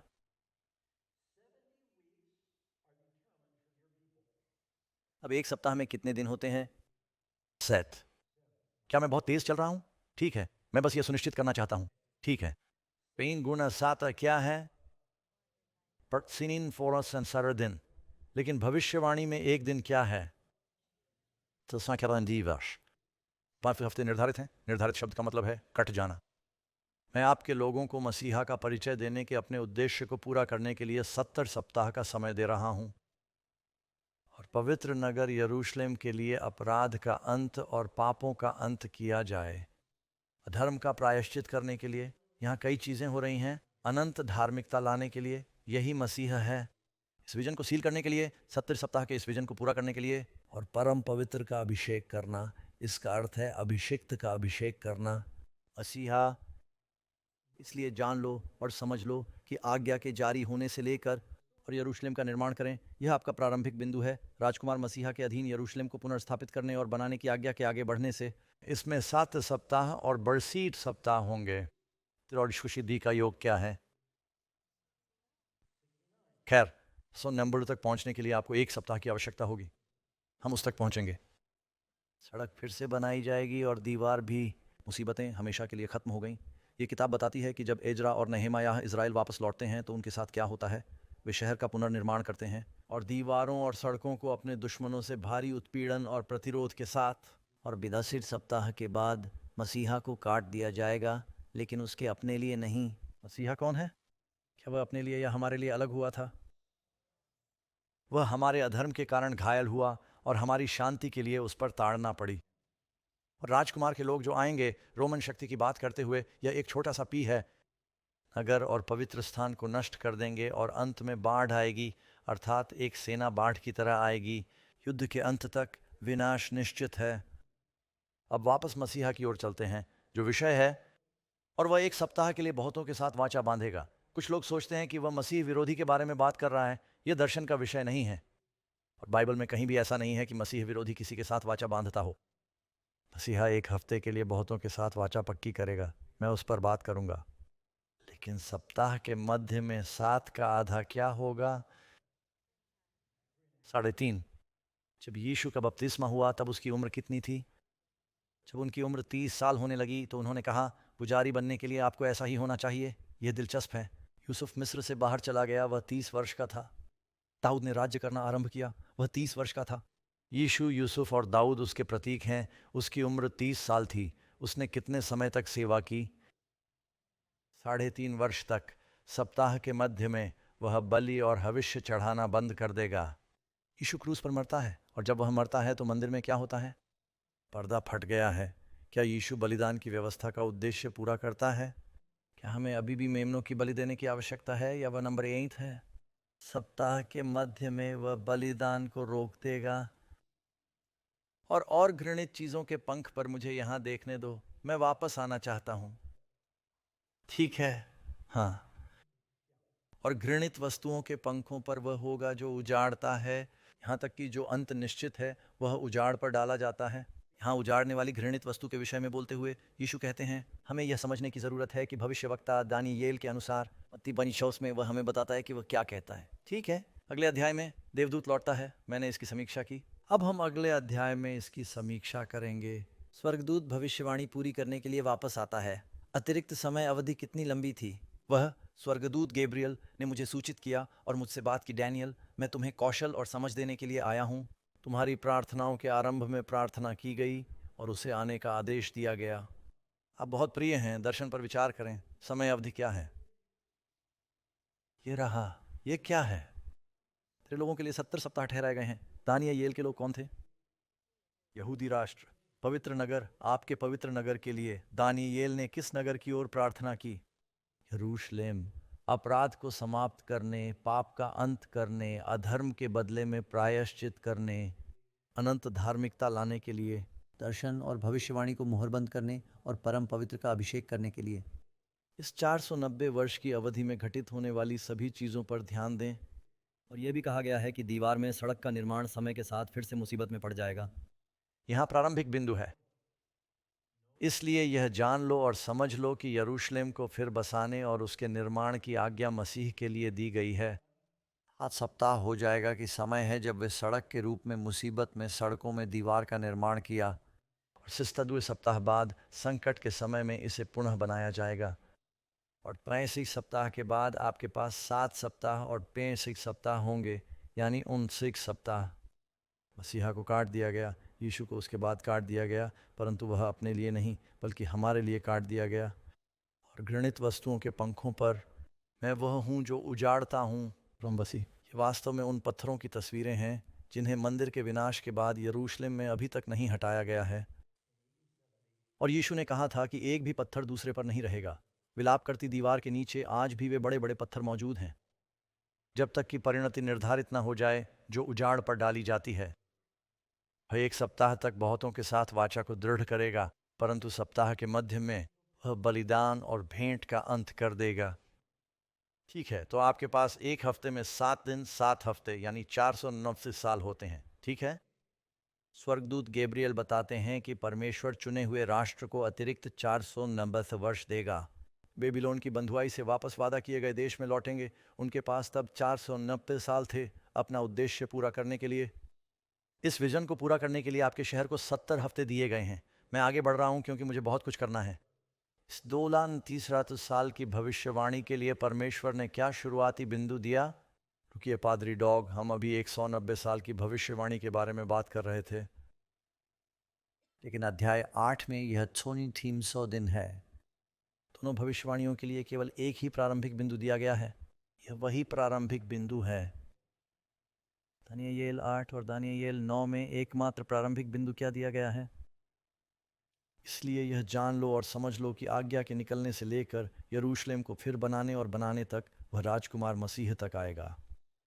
यह आज्ञा आपको एजरा के अध्याय 7 में मिल सकती है। ये बाइबल में भी है, ये इतिहास में भी बहुत प्रसिद्ध है। एलिफेंटाइन पपीराई हमारे निष्कर्ष को मजबूत समर्थन। अर्थक्षेत्र का फरमान जारी किया गया। यह फारस के राजा का फरमान है। अर्थाजर्क्सिस को बहाल करने और निर्माण करने के लिए कई आदेश दिए गए थे, लेकिन अंतिम पूर्ण डिक्री यह लेख आर्टाजर्क्सिस अप्रैल द्वारा दिया गया है। यह सिगफ्राइड एच हॉर्न ने एजरा के क्रालानोलॉजी पर अपनी पुस्तक अध्याय 7 में इसका उल्लेख किया है। भविष्यवाणी में एक दिन एक वर्ष के बराबर होता है। मैं आपको यहाँ 3 शास्त्र दे रहा हूँ जो इन भविष्यवाणियों की व्याख्या करके बताते हैं कि एक दिन एक वर्ष के बराबर होता है। अप्रैल से 2300 वर्ष पीछे, हम समय में बहुत पीछे चले जाते हैं। लेकिन अगर आप 0 से 490 साल आगे जाएं, समशिफा ए तक जाता है। लेकिन भविष्यवाणी का पहला भाग कहता है कि यह 69 सप्ताह है। और 69 हफ्तों के बाद मसीहा का खतना हो जाता है। ठीक है, देखिए यहाँ क्या हो रहा है, क्या स्क्रीन पे चार्ट दिख रहा है? ठीक है, भविष्यवाणी की शुरुआत कब से होगी? कौन सा साल? अप्रैल। इसमें 485 वर्ष लगेंगे। यदि आप अप्रैल से 485 वर्ष पीछे जाएं, इसमें लिखा है कि यह परम पवित्र का अभिषेक करने के आखिरी सप्ताह की शुरुआत होगी। अंदाज़ा लगाइए कि यीशु का बपतिस्मा कब हुआ था? 27 फिर यह कहा गया है कि इस अंतिम सप्ताह के मध्य में वह बलिदान और हवन को बंद करवा देगा। यीशु के बपतिस्मा के 3.5 साल बाद वह क्रूस पर मर जाता है, मंदिर का पर्दा फट जाता है। जब यीशु पर मुकदमा चलाया जाता है तो महायाजक अपने वस्त्र फाड़ लेता है, क्योंकि अब हमारे पास एक नया याजक वर्ग है और हमारे पास एक नया मंदिर है। आप और मैं राजाओं और पुजारियों का देश है ना? और तुम जीवित मंदिर हो। क्या तुम नहीं जानते कि तुम परमेश्वर के मंदिर हो? पौलुस कहता है। लेकिन रुकिए, अभी भी 3.5 साल बाकी हैं। इसमें कहा गया है वह 1 सप्ताह तक बहुतों के साथ वाचा को दृढ़ करेगा। यहूदी राष्ट्र के अंत समय तक पहुंचने के लिए यीशु ने क्रूस पर चढ़कर इसे समाप्त नहीं किया। उन्होंने कहा, मैं तुम्हें और समय दूंगा, क्योंकि कुछ यहूदी लोग समझ नहीं पा रहे हैं कि क्या हो रहा है। पिंतेकुस्त के दिन पतरस प्रचार करता है। क्या पतरस अन्य जातियों या यहूदियों को प्रचार कर रहा है? प्रेरितों के काम के अध्याय 2 में कहा गया है, अब बहुत से भक्त यहूदी आकाश के नीचे की हर जाति से इकट्ठे हुए। वे आराधना करने आए थे। पवित्र आत्मा प्रेरितों पर उंडेला गया। उन्होंने प्रचार किया और 3000 यहूदियों ने बपतिस्मा लिया। प्रेरितों के काम अध्याय 5 पर जाइए, जहां 5000 यहूदियों का बपतिस्मा हुआ है। मुझे माफ करना, ये प्रेरितों के काम अध्याय 4 है, तो वे सभी यहूदी हैं। यीशु ने उनसे कहा, अभी हर जगह प्रचार करने मत जाओ। उन्होंने कहा, पवित्र आत्मा के उंडेले जाने की प्रतीक्षा करो और तुम्हें विशेष रूप से जाना है। इज़राइल के घराने की खोई हुई भेड़ें, मेरे लोग वहाँ तितर बितर हो गए हैं। हाँ, कुछ यहूदी नेता थे जिन्होंने यीशु को अस्वीकार कर दिया था, लेकिन वहाँ बहुत सारे थे वफादार संत जिन्होंने मसीह के बारे में नहीं सुना था और उन्हें प्रचार करना था। ध्यान दें, संख्या 8। स्वर्गदूत ने कहा कि अप्रैल से 59 सप्ताह की गिनती करने पर वह राजकुमार अर्थात मसीहा के पास आएगा। क्या हुआ? क्या वहाँ ऐसा हुआ? देखिए इसमें क्या लिखा है, प्रेरितों के काम 10 पद 37। वह शब्द जो आप जानते हैं, बपतिस्मा के बाद जिसके बारे में यूहन्ना ने प्रचार किया कि कैसे परमेश्वर ने अभिषिक्त किया। नासरत के यीशु को पवित्र आत्मा और सामर्थ्य से अभिषेक किया गया। उस कबूतर से यीशु का अभिषेक कब हुआ? अपने बपतिस्मा के समय। उन्होंने अपनी सेवकाई और चमत्कार कब शुरू किए? अपने बपतिस्मा के समय। उन्होंने उपदेश देना और पढ़ाना शुरू किया उसके बपतिस्मा के समय। यही शुरुआती बिंदु है। नए नियम का सर्वश्रेष्ठ इतिहासकार संभवतः लूका है। बहुत ही गहन थे। उन्होंने इतिहास में 4 तारीखें दी। यीशु के बपतिस्मा से जुड़ी उस समयावधि के बारे में हम ठीक ठीक जानते हैं। वो बताता है कि कौन कब कहाँ शासन कर रहा था। रोमन इतिहास में यह बात दर्ज है। हम जानते हैं कि यह 27 ईस्वी की बात है। 27 यीशु 30 वर्ष के हो गए। मैं जानता हूं कि आप भ्रमित हो रहे हैं, क्योंकि आप कह रहे हैं कि क्या ईसा मसीह 27 ईस्वी में 27 वर्ष के नहीं थे? ईसा के 27 वर्ष बाद, जब उन्होंने AD-BC डेटिंग पद्धति की स्थापना की, इसे स्वीकार किए जाने के बाद उन्हें एहसास हुआ कि वे लगभग 3.5 साल पीछे रह गए थे, क्योंकि राजा हेरोदेस महान ने बेथलेहम में सभी बच्चों को मार डाला था और उन्होंने अनुमान लगाया कि उस समय यीशु लगभग 2 साल का था, इसलिए उसने 2 साल और उससे कम उम्र के सभी बच्चों को मार डाला। फरवरी में उनकी मृत्यु हो गई। और जब आप लूका द्वारा दी गई अन्य आयु और तिथियों को जोड़ते हैं, हम जानते हैं कि जब उन्होंने AD-BC डेटिंग पद्धति स्थापित की थी तब वे गलत थे। इस प्रकार 437 वर्ष बाद फ्रांसीसी में यीशु का बपतिस्मा हुआ। वे यरूशलेम का पुनर्निर्माण कर रहे हैं। जब आप गिनती कर रहे हों तो कोई वर्ष 0 नहीं है, इसलिए उसे इसमें मत गिनिए। आप वर्ष 0 के लिए 1 वर्ष नहीं कह सकते। बिल्कुल सही समय पर, बिल्कुल तय समय पर, लेकिन अभी हमारा काम पूरा नहीं हुआ है। इसमें कहा गया है कि अभी भी 3.5 साल बाकी हैं। क्या हुआ? यीशु राज्य का सुसमाचार प्रचार करते हुए गलील आए। समय पूरा हो गया है, ये कहते हुए। जब यीशु ने यह प्रचार करना शुरू किया कि समय पूरा हो गया है, तो उसका क्या मतलब था? बपतिस्मा लेते ही उसने कहा कि समय पूरा हो गया है। कौन सा समय? वही समय जो दानियेल को दिया गया था। उसने कहा, जो कोई दानियेल की पुस्तक पढ़े वह समझ ले कि उसका अभिषेक ठीक समय पर हुआ था। यह भविष्यवाणी पूरी हुई। उन्होंने 3.5 साल तक प्रचार किया। भविष्यवाणी में आगे क्या घटित होने वाला था? 7वें सप्ताह के बाद मसीहा को काट दिया जाता है, लेकिन अपने लिए नहीं। वह 1 सप्ताह के लिए बहुतों के साथ वाचा बांधेगा। 1 सप्ताह कितना लंबा होता है? तो फिर यीशु ने वाचा को कितने समय तक के लिए पुष्ट किया? उन्होंने 3.5 वर्षों के लिए व्यक्तिगत रूप से इस अनुबंध की पुष्टि की। फिर उसने प्रेरितों के द्वारा केवल अन्य जातियों के पास जाकर 3.5 वर्ष के लिए वाचा को पुष्ट किया। आपको यह पता है कि स्तिफनुस को पत्थर मारने के बाद ही सुसमाचार अन्य जातियों तक पहुंचा। अभी पतरस को दर्शन हुआ। परमेश्वर ने कहा, अन्य जातियों को अशुद्ध मत कहो, अब तुम्हें उनके पास जाना होगा। यहाँ यह भी देखिए कि क्या लिखा है, क्योंकि सचमुच हमारा फसह मसीह हमारे लिए बलिदान हुआ। तो आप 3.5 साल बाद जाते हैं और क्या होता है? स्टीफन पत्थर है। अब कुछ लोग जब दानियेल अध्याय 9 में भविष्यवाणी पढ़ते हैं तो वे कहते हैं, हमें पिछले 7 सालों को मिटा देना चाहिए। 350 वर्षों में से हम इसे समय के अंत में गिरा देते हैं और आपको 7 वर्षों का क्लेश मिलता है। क्या बाइबल में भविष्यवाणी के अंतिम सप्ताह को पूरी तरह से अलग करने और उसे आगे बढ़ाने का कोई उदाहरण या कारण दिया गया है? बाइबल में ऐसी कोई अन्य भविष्यवाणी नहीं है। यह सब एक सन्निहित पूर्ण भविष्यवाणी के रूप में दिया गया है। यही एकमात्र तरीका है जिससे यह समझ में आता है। मेरे पीछे आओ। यीशु ने अपने चेलों से कहा कि वे अपना प्रचार सबसे पहले किस समूह के लोगों पर केंद्रित करें। दोस्तों, इसे खुद पढ़िए। जाओ, मत्ती 10 आयत 5 और 6, अन्य जातियों के मार्ग में मत जाओ, परंतु किसके पास जाओ? इस्राएल के घराने की खोई हुई भेड़ें। जब उन्होंने पहली बार प्रचार करना शुरू किया तो वे सभाघरों में गए और इस्राएलियों को सिखाया, अब इस शास्त्र पर गोला बनाइए और इसे मत छोड़िए। इब्रानियों अध्याय 2 पद 3 में पौलुस कहता है, यदि हम इतने महान उद्धार की उपेक्षा करेंगे तो हम कैसे बचेंगे? जो सबसे पहले प्रभु द्वारा बोला जाना शुरू हुआ पहले 3.5 साल यीशु ने व्यक्तिगत रूप से, और इसकी पुष्टि हो गई जो उसके सुनते थे उनके द्वारा। तो क्या यीशु ने भी अपने सुनने वालों के द्वारा वाचा को पक्का किया? तो मेरे साथ हो, वह एक सप्ताह में वाचा की पुष्टि करेगा। 3.5 साल तक व्यक्तिगत रूप से तथा उन लोगों के माध्यम से भी जिन्होंने उन्हें सुना। यदि आप प्रेरितों के काम अध्याय 7 में देखें, बाइबल में सबसे शानदार उपदेशों में से एक प्रथम ईसाई शहीद स्टीफन द्वारा दिया गया है। वह सुप्रीम कोर्ट जाता है। यहूदी राष्ट्र के नेताओं के सामने उसकी आस्था के लिए उस पर मुकदमा चल रहा है।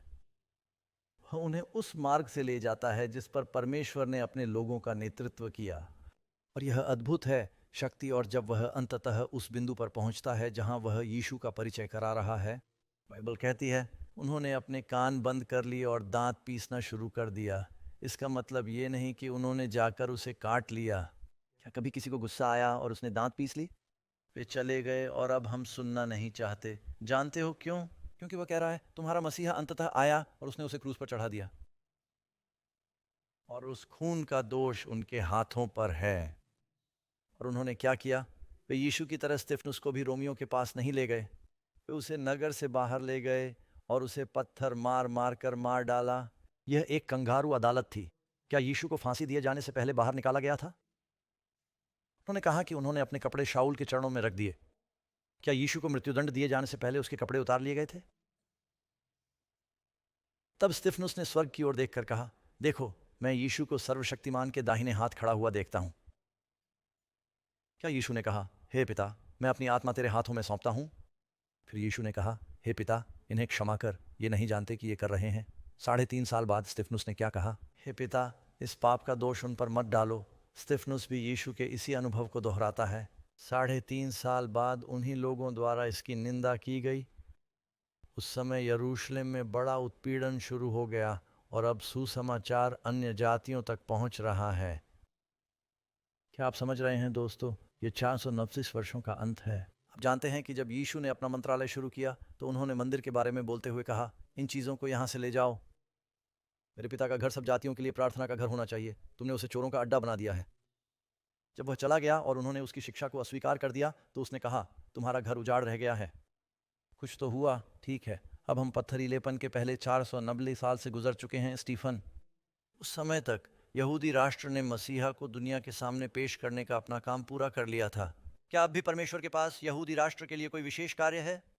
हाँ, पौलुस ने कहा, क्या परमेश्वर ने यहूदियों का काम पूरा कर लिया है? परमेश्वर न करे, उनके पास अभी भी करने के लिए एक काम है। मुझे उम्मीद है कि मैं इसका जीता जागता सबूत हूँ।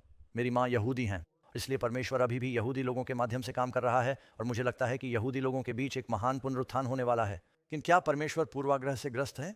परमेश्वर कुछ लोगों को उनकी आनुवंशिकी के कारण अधिक प्यार करता है? या क्या बाइबल कहती है कि क्या पतरस कहता है कि परमेश्वर किसी का पक्ष नहीं करता है? मैंने कुछ इंजीलवादियों को उससे इस तरह बात करते सुना है जैसे ईश्वर उसे अन्य लोगों से अधिक प्यार करता है।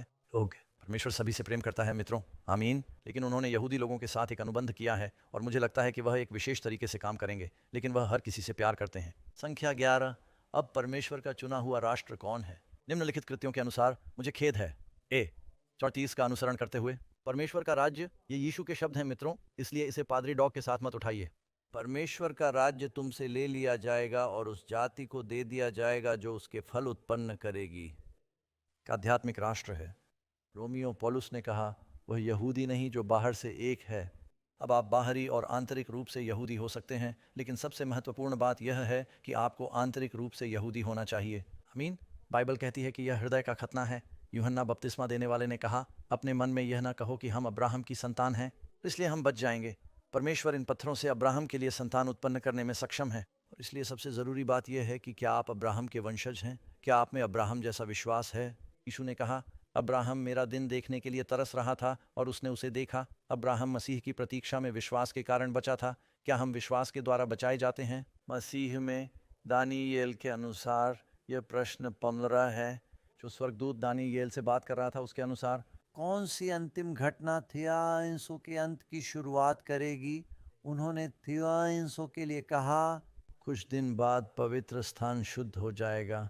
अब साल में एक बार प्रायश्चित के दिन, कितनी बार? वहाँ एक विशेष सेवा होती थी, हम इसे योम किप्पुर कहते हैं। यह प्रायश्चित का दिन है, पवित्र स्थान की शुद्धि। पवित्र स्थान में प्रतीकात्मक रूप से संग्रहित सभी पाप साफ हो गए। वे 10 दिन तक उपवास और प्रार्थना करते थे। यह हृदय की खोज का समय था। पुजारी परम पवित्र स्थान में प्रवेश करता और पूजा पूरी करता। राष्ट्र के लिए उनकी मध्यस्थता का चक्र उनके धार्मिक कैलेंडर के अंत में होता है, वर्ष में एक बार। इसलिए जब यह कहा जाता है कि 2003 दिनों में पवित्र स्थान शुद्ध हो जाता है, हम जानते हैं कि यहाँ एक दिन एक वर्ष के बराबर है, क्योंकि यदि आप कहें कि प्रायश्चित के 2 दिन, यदि प्रायश्चित के 2 दिन, यदि यह वर्ष में केवल एक बार आता है तो यह 2 वर्ष है। तुम मेरे साथ हो? तो कुछ लोग कहते हैं, अच्छा ये तो बस प्रायश्चित के दिन शाम और सुबह की बलि की बात है, वैसे ये तो साल में एक बार होता था। आप इसे किसी भी तरह से देखें, यह 300 वर्ष है। अप्रैल से हम नीचे जा रहे हैं, इससे हम वर्ष 1843 में पहुंचते हैं। और आप सोच रहे होंगे कि फिर क्या हुआ। मेरे साथ बने रहिए दोस्तों। परमेश्वर ने स्वर्ग और पृथ्वी पर एक विशेष कार्य शुरू किया। उसने कहा कि पवित्र स्थान को शुद्ध किया जाएगा। ध्यान दें, आप अप्रैल से 300 वर्ष आगे जाएं, यही आपकी अंतिम सीमा है। अल्फोंसियन और वार्सिन की बात है। यदि आप प्रकाशित वाक्य में 7 कलीसियाओं को देखें, ये कलीसिया के 7 युग और चरण हैं। चर्च के अंतिम चरण, चर्च के अंतिम नाम को क्या कहा जाता है? लौदीकिया। लौदीकिया का अर्थ है लोगों का न्याय। हम कलीसिया के अंतिम युग में प्रवेश कर चुके हैं। न्याय कब शुरू होगा परमेश्वर के लोगों के लिए? उसके आने से पहले या उसके बाद? हाउस ऑफ गॉड से न्याय शुरू होना चाहिए। यदि न्याय हम ही से आरंभ होगा तो उनका क्या अंत होगा जो सुसमाचार नहीं जानते? और यहेजकेल 9 में मेरे पवित्र स्थान के सामने के प्राचीन लोगों से शुरू करें। और मरकुस अध्याय 8 में यीशु उन लोगों का न्याय कर रहा है जो उस स्त्री का न्याय कर रहे हैं। न्याय शुरू होता है, जिसे बहुत कुछ दिया जाता है, उससे बहुत कुछ अपेक्षित होता है। परमेश्वर उनसे शुरू करता है जो सत्य जानते हैं, जिन्हें बेहतर जानना चाहिए। क्या यह उचित नहीं है? क्या आप उन लोगों के साथ निर्णय शुरू नहीं करना चाहेंगे जिन्हें सबसे लंबा अवसर मिला है? अतः न्याय चर्च से शुरू होता है। इस प्रकार एक विशेष निर्णय शुरू हो गया है, स्वर्गीय पवित्र स्थान की शुद्धि। हमारे महायाजक मसीह ने अपनी स्वर्गीय सेवकाई के अंतिम चरण में प्रवेश किया। लेकिन जब मैं लोगों से इस बारे में बात करता हूं तो उनकी आंखें चमक उठती हैं और वे कहते हैं, ठीक है डग, मुझे इस पर विश्वास है। अगर आप ऐसा कहते हैं तो यह बाइबल में है, लेकिन मैं नहीं समझ पा रहा कि वहाँ क्या हो रहा है अभी। क्या बाइबल इब्रानियों में कहती है कि यीशु हमारा महायाजक है, वह हमारे लिए मध्यस्थता करने के लिए सदैव जीवित है? यहाँ देखें, इब्रानियों अध्याय 4 पद 14। मुझे खेद है, मैं प्रश्न 13 तक पहुँच गया। जब यीशु स्वर्ग चले गए तो उन्होंने अपनी सेवकाई कहाँ जारी रखी? क्या यह पादरी डॉग का कहना है या ये बाइबल कहती है? सो जब हमारा ऐसा बड़ा महायाजक है जो स्वर्ग से होकर गया है, यीशु परमेश्वर का पुत्र है, आइए हम अपने अंगीकार को दृढ़ता से थामे रहें। परंतु मसीह अब आया, इब्रानियों 9 मसीह आने वाली अच्छी चीज़ों के महायाजक के रूप में आए और अधिक महान और अधिक महानता के साथ आए। सिद्ध तंबू जो हाथ से नहीं बनाया गया है, अर्थात ये किसी मनुष्य के हाथ का नहीं है, परंतु परमेश्वर की उपस्थिति में परमेश्वर का तंबू है। ये वाचा का संदूक नहीं, परमेश्वर का सिंहासन है। वह अपने कीलों से जख्मी हाथ आगे बढ़ा रहा है। हमारे लिए मध्यस्थता करने के लिए सदैव जीवित रहता है। और अब हम विश्व इतिहास के अंतिम चरण में प्रवेश कर चुके हैं। जब यीशु क्रूस पर मरा तो पृथ्वी पर मंदिर का उद्देश्य क्या था? खून से लथपथ यह पूरा हो चुका था, लेकिन जब वह स्वर्ग में चढ़ा तो उसने असली चीज पेश की। इस बिंदु पर वह परमेश्वर का वास्तविक मेमना है। क्या परमेश्वर का अब भी कोई मंदिर है धरती पर? बाइबल क्या कहती है? इफिसियों 2:9। परमेश्वर का घराना प्रेरितों और भविष्यद्वक्ताओं की नींव पर बनाया गया है। यीशु मसीह स्वयं वह मुख्य कोने का पत्थर है जिसमें संपूर्ण इमारत एक साथ मिलकर एक पवित्र मंदिर का रूप ले लेती है। उसी प्रभु में जिसमें तुम भी निवास करने के लिए एक साथ बनाए जाते हो, परमेश्वर और आत्मा का। पौलुस कहता है, क्या तुम नहीं जानते कि वह न केवल यह कहता है कि तुम्हारा शरीर पवित्र आत्मा का मंदिर है, बल्कि वह यह भी कहता है हम सब मिलकर परमेश्वर के मंदिर हैं और वह हम सभी को अलग अलग उपहार देता है और हम जीवित याजक हैं। तो क्या परमेश्वर ने धरती पर कुछ किया 1944 में जिसकी ओर हम इशारा कर सकें? हाँ, उन्होंने इशारा किया। हमारे महायाजक यीशु ने स्वर्गीय पवित्र स्थान को शुद्ध करना शुरू किया एक अभूतपूर्व विश्वव्यापी पुनरुत्थान में। बाइबल की सच्चाइयों को पुनर्स्थापित करने के लिए पुनरुत्थान शुरू हुआ।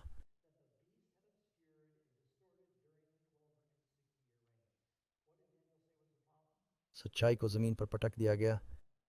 अब मैं नहीं जानता कि क्या आप उस दूसरे महान आध्यात्मिक जागरण के बारे में जानते हैं जो अमेरिका में हुआ था, लेकिन बहुत से ईसाइयों ने सोचा कि यीशु दानियेल अध्याय 8 के कारण वापस आ रहे हैं। उन्होंने कहा ठीक है, षड्यंत्र होगा, और वह वापस नहीं आया। उन्होंने इसे बहुत बड़ी निराशा बताया। अब कुछ लोग इसे सेवेंथ डे एडवेंटिस्टों से जोड़ते हैं। उस समय सेवेंथ डे एडवेंटिस्ट अस्तित्व में ही नहीं थे। इसे आगमन आंदोलन इसलिए कहा गया क्योंकि यह उन सभी लोगों के लिए एक सामान्य शब्द है जो मसीह की वापसी में विश्वास करते हैं। लेकिन उस आंदोलन से बैप्टिस्ट चर्च मंडली के विश्वासियों, मेथोडिस्ट, पेंटेकोस्टल, कैथोलिक, अनऑर्थोडॉक्स, उन्होंने कहा आइए हम अपने मतभेदों को दूर रखें और केवल शब्द का उपयोग करके पता लगाएं कि बाइबल वास्तव में क्या कहती है। और उन्होंने उन सच्चाइयों को फिर से खोज निकाला जो पहले बताई जा चुकी थीं। अंधकार युग के दौरान जमीन पर, और भगवान ने अपने अभयारण्य को साफ करना शुरू कर दिया पृथ्वी पर, जबकि वह स्वर्ग में अपने पवित्र स्थान को शुद्ध कर रहा है। मेरे पास ऊपर क्या हो रहा है इसकी तस्वीरें तो नहीं हैं, लेकिन मैं आपको बता सकता हूं कि यहाँ नीचे क्या हो रहा है। आज विश्व में सबसे तेजी से बढ़ता प्रोटेस्टेंट आंदोलन सेवेंथ डे चर्च है। देशों में हजारों की संख्या में इसकी संख्या बढ़ रही है और ईश्वर ने एक आंदोलन शुरू किया। 1846 में कुछ और हुआ। आपने कभी सोचा है कि वो साल कितना अनोखा था? कार्ल मार्क्स, क्या आपने कभी ये नाम सुना है? ही वह वर्ष था जब उन्होंने कम्युनिस्ट घोषणा पत्र लिखा था। यहीं से साम्यवाद का जन्म हुआ। फिर पहला इलेक्ट्रॉनिक संदेश। आज आप में से कितने लोग इलेक्ट्रॉनिक संदेशों का उपयोग करते हैं? क्या आप जानते हैं कि पहला इलेक्ट्रॉनिक संदेश रॉब मोर्स ने क्या भेजा था? वह वास्तव में एक महान कलाकार थे, लेकिन उन्होंने मोर्स कोड का आविष्कार किया। क्या आपको पता है पहला संदेश क्या था? वह बाइबल का हवाला दे रहा था। ईश्वर ने क्या किया है? देखो भगवान ने क्या किया है। चार्ल्स डार्विन ने प्राकृतिक चयन पर अपना निबंध पूरा किया और आपके सामने विकासवाद का जन्म है। विकासवाद का जन्म, साम्यवाद का जन्म 1840। चार्ल्स गुडियर को रबर को मजबूत करने वाली प्रक्रिया वल्कनीकरण के लिए पेटेंट प्राप्त हुआ। औद्योगिक दुनिया को बदल दिया। आप कह सकते हैं कि औद्योगिक क्रांति का जन्म यहीं हुआ। सहिष्णुता का फरमान यहूदियों को हर किसी को सोचने की अनुमति देता है, लगभग 1948 में, जब यह एक राष्ट्र के रूप में बना था। क्या आपको पता है कि इससे पहले उन्हें वादा किए गए देश में जाने की भी इजाज़त नहीं थी? 1844 तक इसे सहिष्णुता का आदेश कहा गया। 100 साल बाद, लगभग ठीक 100 साल बाद, फिर वे एक राष्ट्र के रूप में स्थापित हो गए। दुनिया की सबसे पुरानी हस्तलिखित बाइबल, कोडेक्स सिनाइटिक्स। मिस्र के सेंट कैथरीन मठ में बहुत सी चीज़ें घटित होती हैं। दुनिया एक क्रांतिकारी परिवर्तन से गुजरी और यह उस आंदोलन का भी जन्म था जो आपको इस सेमिनार तक ले आया है, जो दुनिया भर में चल रहा है। हम वहां रह रहे हैं जहां परमेश्वर अब झूठे लोगों से पवित्र स्थान को शुद्ध कर रहा है। अंधकार युग के सिद्धांतों से मुक्त होकर हम उस विश्वास की ओर लौट रहे हैं जो कभी संतों को दिया गया था। अंधकार युग में उन्होंने डुबकी लगाकर बपतिस्मा देना बंद कर दिया। उन्होंने पापों के दान के लिए शुल्क लेना शुरू कर दिया। ये सभी अजीब सिद्धांत चर्च में आए। परमेश्वर अपने लोगों को परमेश्वर के वचन की ओर वापस ला रहा है। आमीन। यीशु एक कलीसिया के लिए आ रहे हैं। Huda 3। उदाहरण के लिए एक चर्च जो 7वें दिन सब्बात का पालन करता है, मेरा मतलब है दोस्तों, मैं समझ सकता हूँ, आप जानते हैं कुछ चीज़ें ऐसी होती हैं जो अन्य चीज़ों की तुलना में उतनी महत्वपूर्ण नहीं होती हैं। हम इस बात पर असहमत हो सकते हैं कि 100 और 44,000 में कौन है और 7 तुरहियां क्या हैं। लेकिन अगर कोई ऐसी चीज़ है जिसके लिए चर्च को खड़ा होना चाहिए, तो मैं सोचता हूँ कि वह 10 आज्ञाओं में से एक होगी।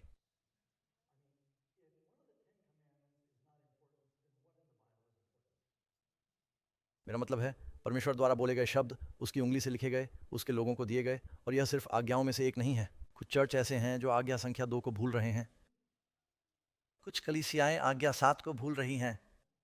क्या आज हमारी दुनिया में विवाह पर खतरा मंडरा रहा है? यहाँ तक कि कुछ चर्चों में भी कहा जा रहा है कि इससे कोई फर्क नहीं पड़ता कि आप पुरुष से शादी करते हैं या महिला से। अब अगर आप पुरुष हैं तो आपको महिला से शादी करनी चाहिए। यीशु ने उन्हें नर और नारी बनाया। उस आदेश के बारे में क्या जो कहता है कि तुम हत्या नहीं करोगे? मेरा मानना है कि बाइबल कहती है कि जीवन गर्भधारण से शुरू होता है। मैंने तुमसे कहा था ना, आज रात मैं सबको पागल कर दूंगा। ऐसे चर्च हैं जो उन बातों के साथ खड़े हैं जो पूरी तरह से सत्य हैं। हमें सत्य के लिए खड़े होने की आवश्यकता है। यीशु उस कलीसिया के लिए वापस आ रहे हैं जिसने सत्य के लिए कदम उठाया है। संख्या 15। यीशु ने अपनी कलीसिया के लिए अपनी मुक्तिदायी सेवकाई का कौन सा अनोखा पहलू शुरू किया? में बाइबल कहती है न्याय का समय आ गया है, तो फिर कहाँ से शुरू होगा? भगवान के घर पर। और अगर इसकी शुरुआत हमसे ही होती है तो जो लोग सुसमाचार नहीं जानते उनका क्या अंत होगा? मुझे लगता है कि मैंने आपको पहले ही यह बात बता दी है। अब फैसला आ गया है। क्या आप जानते हैं कि ईश्वर के पास पुस्तकें हैं? हर काम और हर गुप्त बात का न्याय किया जाएगा। सुलेमान की किताब सभोपदेशक का निष्कर्ष है। तो आइए हम इस पूरे मामले का निष्कर्ष सुने। परमेश्वर का भय मानो और उसकी आज्ञाओं का पालन करो, क्योंकि यही मनुष्य का संपूर्ण कर्तव्य है। क्या उन्होंने कहा कि हमें 10% छूट मिलेगी? परमेश्वर का भय मानो, उसकी आज्ञाओं का पालन करो। यीशु के पुनः आगमन से पहले संसार को जो संदेश दिया जाता है उसके विषय में क्या कहा गया है? यह हमें बताता है कि हम परमेश्वर को प्रिय माने और उसकी आज्ञाओं का पालन करें। देखो, मैं आ रहा हूँ, मेरा प्रतिफल मेरे पास है कि मैं हर एक को उसके काम के अनुसार बदला दूं, जैसा उसका काम होगा। अब मैं आपके लिए शीघ्रता से समीक्षा करने जा रहा हूँ। आपके पास अभयारण्य की यह तस्वीर है और हमने कल रात इस बारे में थोड़ी बात की थी। आपको आंगन मिल गया है, यहीं पर पवित्रीकरण होता है, क्षमा करें, औचित्य सिद्ध होता है। आपके पास पवित्र स्थान है, ये पवित्रीकरण है, जहाँ आपके पास दीवट है, आपके पास रोटी है और आपके पास वेदी है। ये 3 ईसाई अनुशासन हैं। यदि आप प्रतिदिन बाइबल पढ़ते हैं, धूप की वेदी प्रार्थना है, रोटी परमेश्वर का वचन है, दीपक आपके प्रकाश को चमकने देता है, अपने विश्वास का अभ्यास कराता है। साक्षी बनकर तुम वे काम करते हो, बढ़ेंगे और अंततः परमेश्वर की उपस्थिति में और वाचा के संदूक में जो था उसके पास जाएंगे। 10 आज्ञाएं। और मुझे लगता है कि मैंने आपसे पहले भी कहा था, आपको पवित्र भूमि मिली, आपको पवित्र शहर मिला, यरूशलेम। तुम्हें पवित्र पर्वत मिल गया, तुम्हें पवित्र मंदिर मिल गया, पवित्र स्थान मिला, परम पवित्र स्थान मिला, और परम पवित्र स्थान में पवित्र व्यवस्था मिली, और पवित्र कानून में आपको पवित्र शब्द 1 बार मिला है। ये 4थी आज्ञा में है। वह संदेश जो यीशु के वापस आने से पहले दुनिया को जाना चाहिए। कहते हैं उसकी आराधना करो जिसने आकाश और पृथ्वी को बनाया और समुद्र और जल के सोते। यह 4थी आज्ञा का एक अंश है, क्योंकि परमेश्वर ने 6 दिन में आकाश, पृथ्वी और समुद्र को बनाया।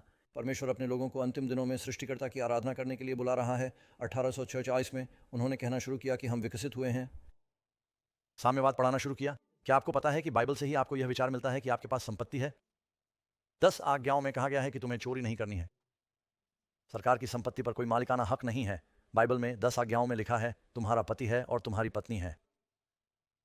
यदि आप साम्यवादी देशों में जाएं तो वहां ऐसा लगता है कि सब कुछ सरकार के स्वामित्व में है। सारी बातें 1846 में शुरू हुई। यह परमेश्वर के अंतिम आंदोलन पर एक जानबूझकर किया गया हमला था। यीशु हमारे महायाजक स्वर्गीय पवित्र स्थान में अपनी अंतिम सेवकाई शुरू की और उसके दोबारा आने से पहले न्याय होगा। मित्रों, ऐसा हो रहा है। बाइबल कहती है कि जब मसीह लौटेगा तो वह इनाम लेकर आएगा, इसलिए उसके आने से पहले कुछ न्याय होना ज़रूरी है। क्या यह बात सही है? देख, मैं आ रहा हूँ, हर एक के कामों के अनुसार बदला देने के लिए प्रतिफल मेरे पास है। कुछ फैसला तो होता ही है उसके वापस आने से पहले। हम उसी दौर में जी रहे हैं। किसी समय प्रकाशित वाक्य अध्याय 22 यीशु खड़े हो जाते हैं, आप पढ़ सकते हैं। नीयल अध्याय 12। उस समय मिकाएल खड़ा होगा और संकट का ऐसा समय आएगा जैसा उस समय से लेकर अब तक कभी नहीं आया जब से कोई राष्ट्र अस्तित्व में आया था। प्रकाशित वाक्य के अध्याय 22 में यीशु खड़े होते हैं। न्याय पूरा हो चुका है, मध्यस्थता पूरी हो चुकी है। वह कहता है जो शुद्ध है वह शुद्ध ही रहे, जो गंदा है उसे गंदा ही रहने दो। इसका मतलब है कि वह दिन आ रहा है जब परिवीक्षा समाप्त होने वाली है। हमें ठीक से नहीं पता कि यह कब होगा। वैसे जब आप मरेंगे तो आपकी परिवीक्षा अवधि समाप्त हो जाएगी। अतः किसी भी समय किसी के लिए भी परिवीक्षा बंद है। और बाइबल में यहूदा, शाऊल और बिलाम जैसे लोग हैं, उनकी परिवीक्षा अवधि उनके जीवित रहते ही समाप्त हो गई थी। जैसे कि वहाँ के लोग, नूह के दिन दरवाज़ा बंद कर दिया गया था और जीवन 7 दिनों तक चलता रहा और उन्हें एहसास नहीं हुआ कि उनका भाग्य समुद्री धोखा था। इसीलिए मित्रों, मैं ये बातें कहता हूँ क्योंकि अपने अनंत काल के साथ रूसी रूले मत खेलो। मत कहते रहो अच्छा मुझे पता है कि कल मेरे पास है, कल मेरे पास है। मित्रों, यदि आप आज परमेश्वर की आवाज़ सुनते हैं तो वह पवित्र स्थान को शुद्ध करना चाहता है। यीशु पूरी दुनिया को उस मंदिर से बाहर निकालना चाहता है। आपका शरीर परमेश्वर का मंदिर है, आपको शुद्ध करना चाहता है और आपके हृदय में प्रभु और राजा के रूप में निवास करना चाहता है। आमीन। न्याय के दोनों चरणों में मानक 10 आज्ञाएं हैं।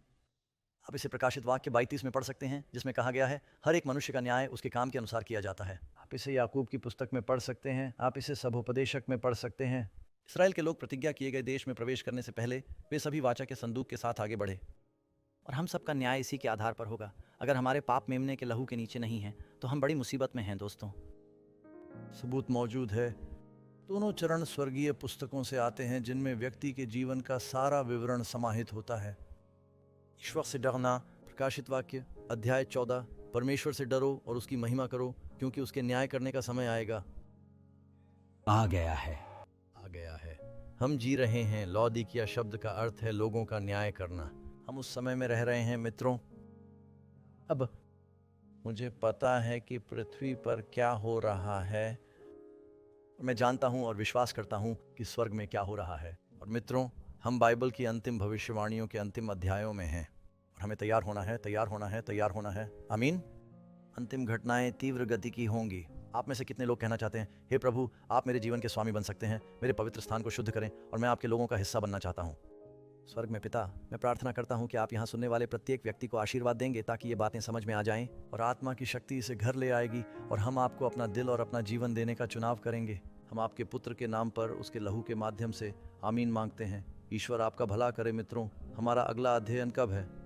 शुक्रवार की रात। मैं कल तुमसे मिलना चाहूँगा लेकिन मैं यहाँ नहीं रहूँगा, इसलिए हम आशा करते हैं कि आप पुनः आएंगे और हम बात करेंगे बेबीलोन और मेमने जैसे जानवर के बारे में, प्रोटेस्टेंटवाद के बारे में थोड़ी बात। इसे देखना ना भूलें। बहुत बहुत धन्यवाद और ईश्वर आपको आशीर्वाद दे। आप